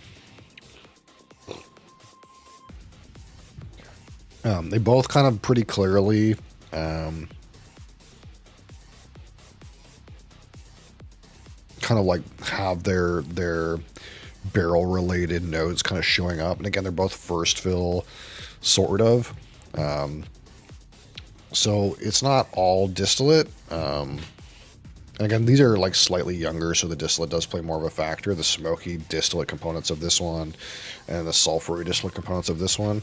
But there isn't anything like, I guess, weird popping out. And I guess sometimes that's going to happen. Sometimes we do these comparisons and it's like, we like go here and it's like, oh, wow, this is doing something like this. And then we go over here and it's like, oh, this is displaying a unique characteristic that I didn't really realize was true about this particular whiskey until I compared it to a whiskey that was different than it, but maybe had like similar components like the barrel characters here. But in this case, it's kind of just telling us the stuff we already knew. Again, they both have like a sherry component to the finish. They both have like distillate notes in their own particular way, smoky and sulfury. A little bit of that bourbon barrel showing. I think more of the bourbon barrel's coming out on this one. But you do get some of the bourbon barrel here, but I don't know. It's almost like the casking is slightly better on this 13-year-old, but again, it's slightly higher proof. It's slightly higher age statement, so it would make a lot of sense that a lot of these kind of like cask related components are maybe just stronger on this one for those reasons. It's not really popping anything new and interesting, but kind of like more confirming kind of what we already know about these particular whiskeys.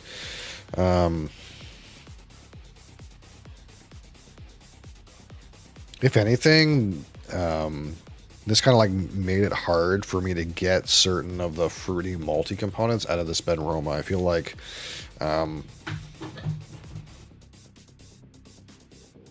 it's like brought the smoke up to the forefront in such a way that like I'm not really getting the malts. I'm not really getting some of the fruits. And I think it's just because the smoke component is what's popping out when we compare them. I'm definitely getting the fruits out of the Craigellachie.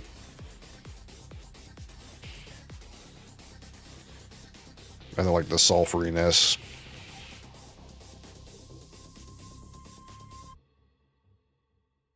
But the fruits are not really hitting out of this one. I'm not really getting like the probably like apple or pear or something that's probably in there. It just seems like all smoke. The comparisons made it like come across more smoky than it is.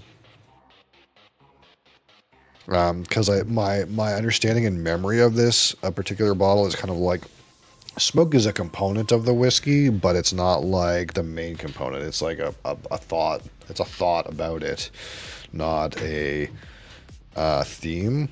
But right now, all I'm getting is the smoke out of it.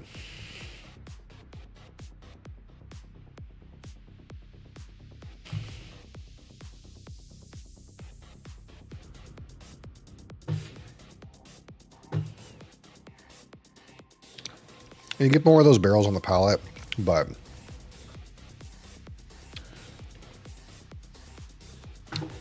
hard to find a fruity component to it. I think it's just a comparison too, because I think I've gotten fruit from this before. Just talk about delicate forest fruits on the bottle, creamy malt, delicate forest fruits, touch of smoke, and rich, lasting sherry notes. So to me, this is like rewritten as rich and smoky with some sherry notes. And it's like the fruit and malt part is like kind of like not hitting for me right now. But I think it's just that the comparison is making it seem so.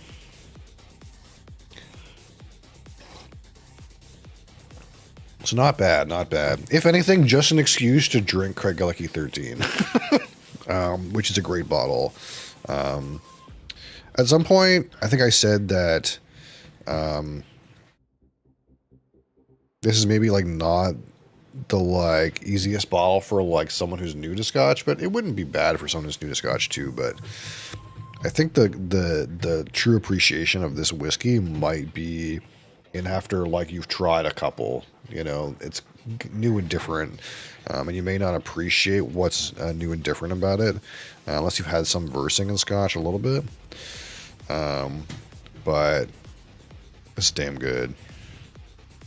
Everyone should try this one eventually.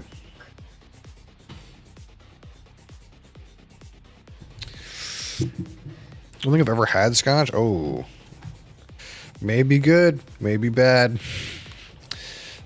The the good news is there's lots of interesting and dynamic flavors for you to experience when you decide to meet me in the realm of Scotch. The bad news is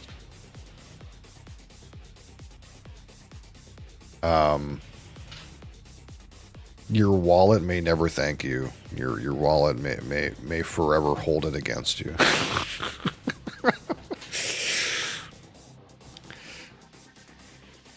Next year adventure, maybe.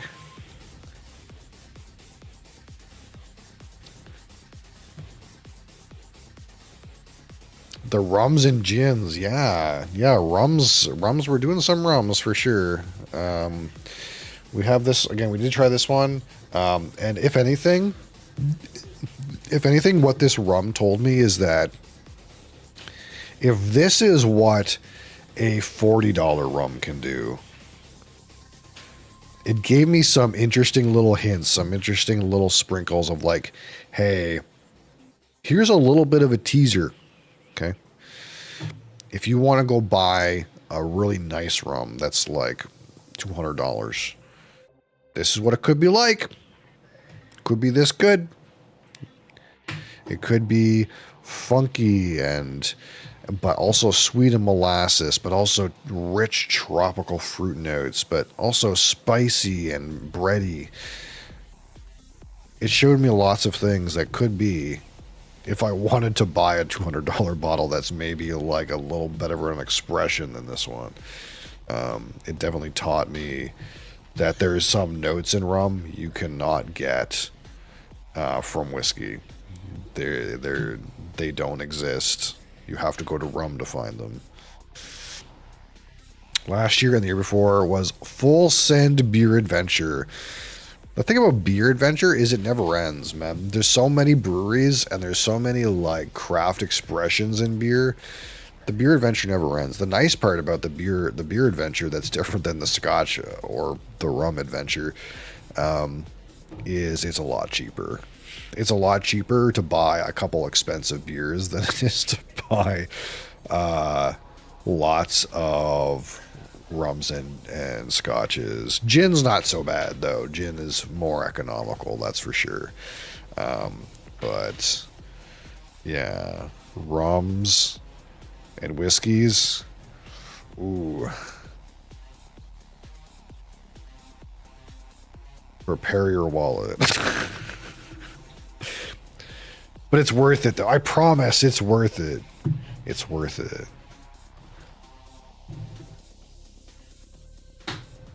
Oh, it's worth it. Okay, now. Should I do a Forsaken thing? Are you guys ready?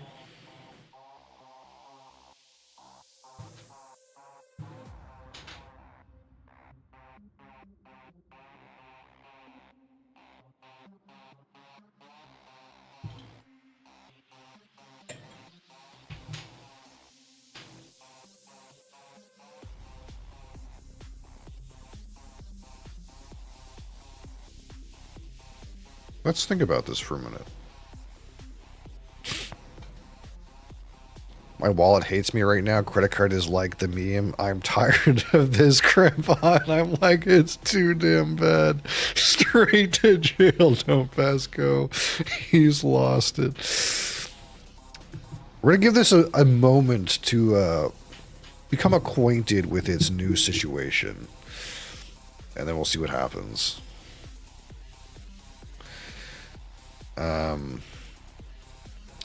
Yeah, thankfully, my credit cards are okay, but That doesn't mean I get to spend money on anything else. That's the downside.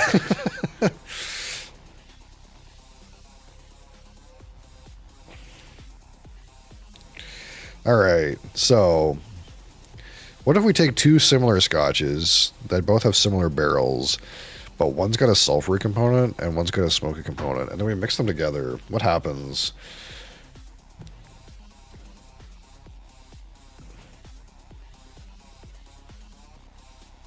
Right now, nothing.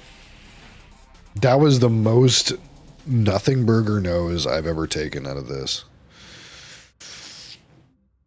What would you spend your money on if you didn't collect spirits? Well, before I spent it on board games. That's what I used to do. But now I have lots of board games. And some of them are purely collector's items and are still in shrink wrap.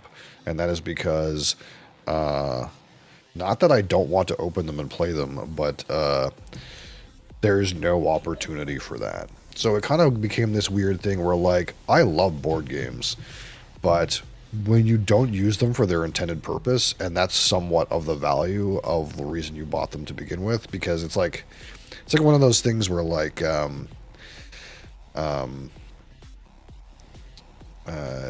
when you look at a new, oh, I guess it could be anything, but for me, when I looked at a new board game, I envisioned myself playing the game. Like, oh man, this would be so fun if I was playing it. So then you buy it. But then if that reality never transpires, and then it happens over and over and over again for a certain amount of time, almost like you just never opened your bottles, you envisioned drinking this scotch, but you never opened it.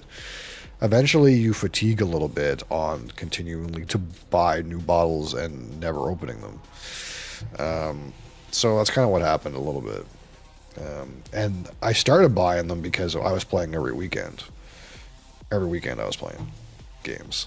But then no weekend I was playing games. And that went on for a little while.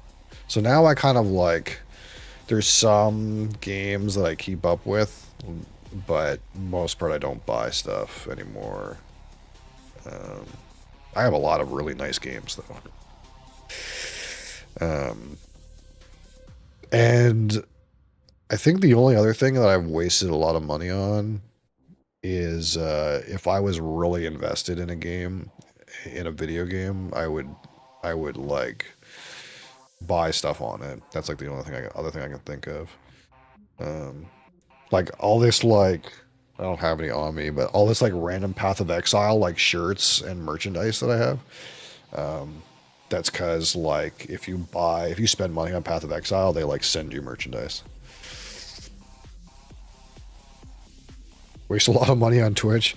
Yeah, that's an avenue too for sure. I have some subscriptions, but I don't like whale out. Mostly because, like, I do like watch streams, but like I don't have time to watch streams. That's like mostly what it is, right? Like, I go to work and then I stream for you guys, and then I go to bed, and then I go to work and I stream, and then like if I get free time, I try to spend it with my family. I just like don't have a lot of time to like spend on people's streams right now. Like I try to make it to Ben's stream. And I try to make it to a few other streams, but a lot of times it's like, before I go to work, I find some people to lurk and try to give them a viewer. But I just like don't have time to like sit and physically watch unless I have the day off and I'm like working on stream stuff at the same time. That's usually what happens. Is I'll be like working on stuff for my stream while I'm watching somebody else's stream.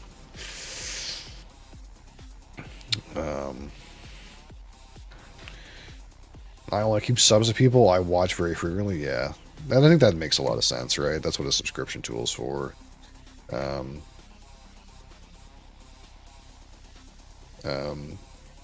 Yeah, I think I used to watch Twitch more before, but that was before I was like working all the time, before I had a family. In case it's not obvious, if you decide to procreate, it significantly cuts into your free time. In case that wasn't clear to anybody, okay, it's worth it, but it is just the fact of life.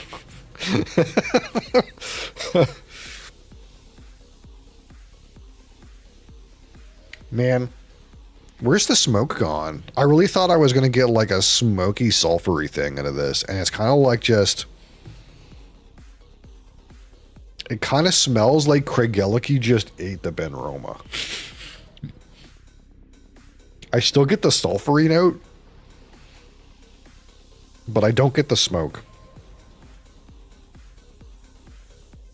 Now, there was more Craigellachie in the dram left, but I'll have to taste it and see. They don't get a job instantly. No, in fact, you have to invest in them probably for at least 14 or 16 years before they start to create any return. And then, believe it or not, probably when they do start to create a return, they want to use it on themselves.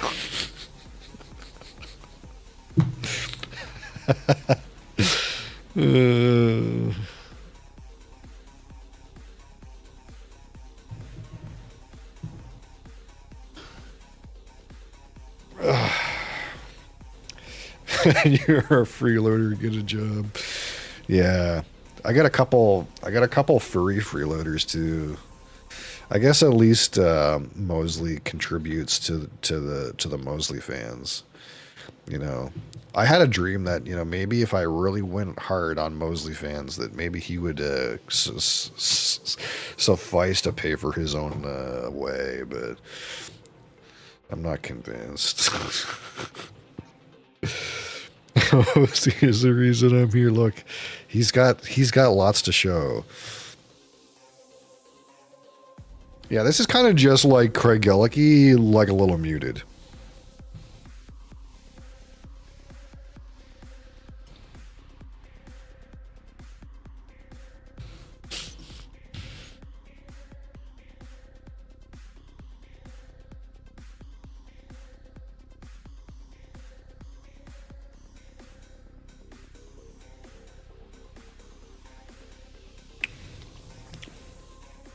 I mean, that's kind of a little different. That's not bad.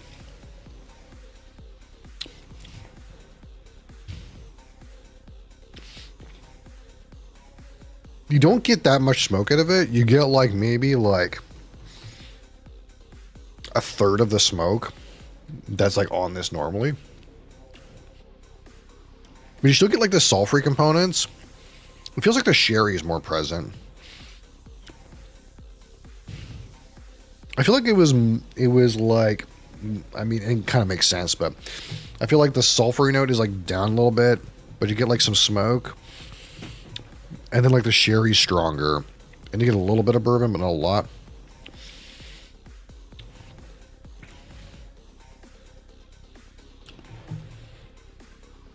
I feel like there's a world where maybe this needs a stronger smoky blender.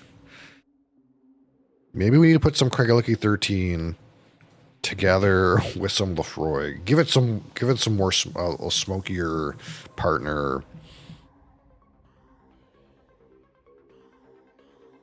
We're brewing some ideas.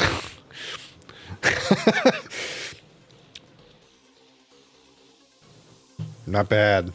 This whiskey, though, whatever this is, not bad. Don't hate it. But I think, like, it's pretty clear that, man, these younger whiskeys, the distillate really matters.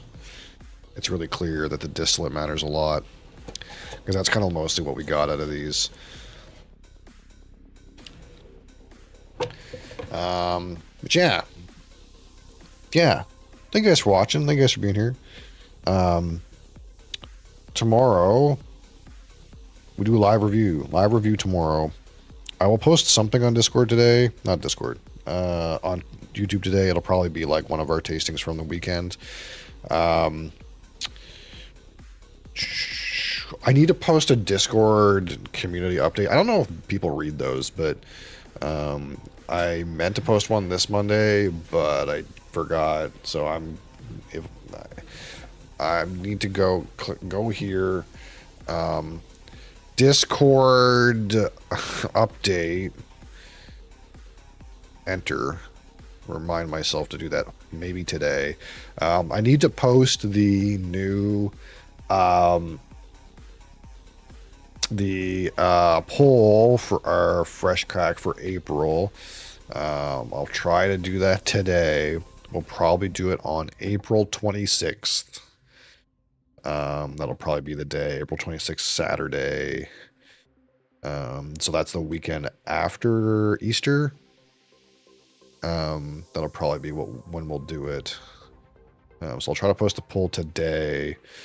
And maybe I'll try to post some bit of a community update today too. I'd like to finish our egg hunt tomorrow, but there's a world where we play some Path of Exile. I'm not sure 100% how or what or why, but I'm looking for a thing I want to like waste like at least 50 hours on, and it might be Path of Exile. I don't know. We'll see what happens. Or it could be something else. It's all up in the air. I'm in that weird place where like I really want to like waste 50 to 100 hours on one thing. And I'm having a hard time finding a thing where I'm like, this is it. We're going to waste like a month on this. And I think Marvel Rivals update happens pretty soon. I could probably try that for a little bit too. Things are sort of up in the air all over the place. But I'll write an update. We'll get a poll going.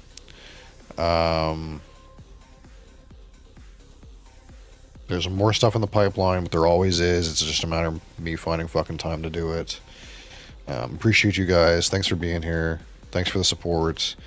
I'll be back tomorrow with live review. And have a great day. Thanks for watching. I'm sorry. Said Jiro, I'm sorry, I'm getting out of here. I'm just about to press stop streaming. Unless you want a quick question. Yeah, I do have non-alcoholic. I think I still have one left. Budweiser Zeros in my fridge.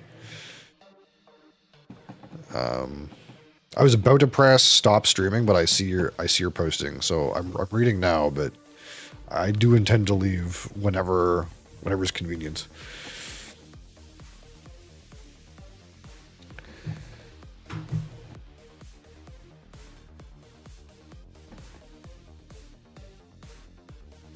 I can afford to give you the time of day, you know.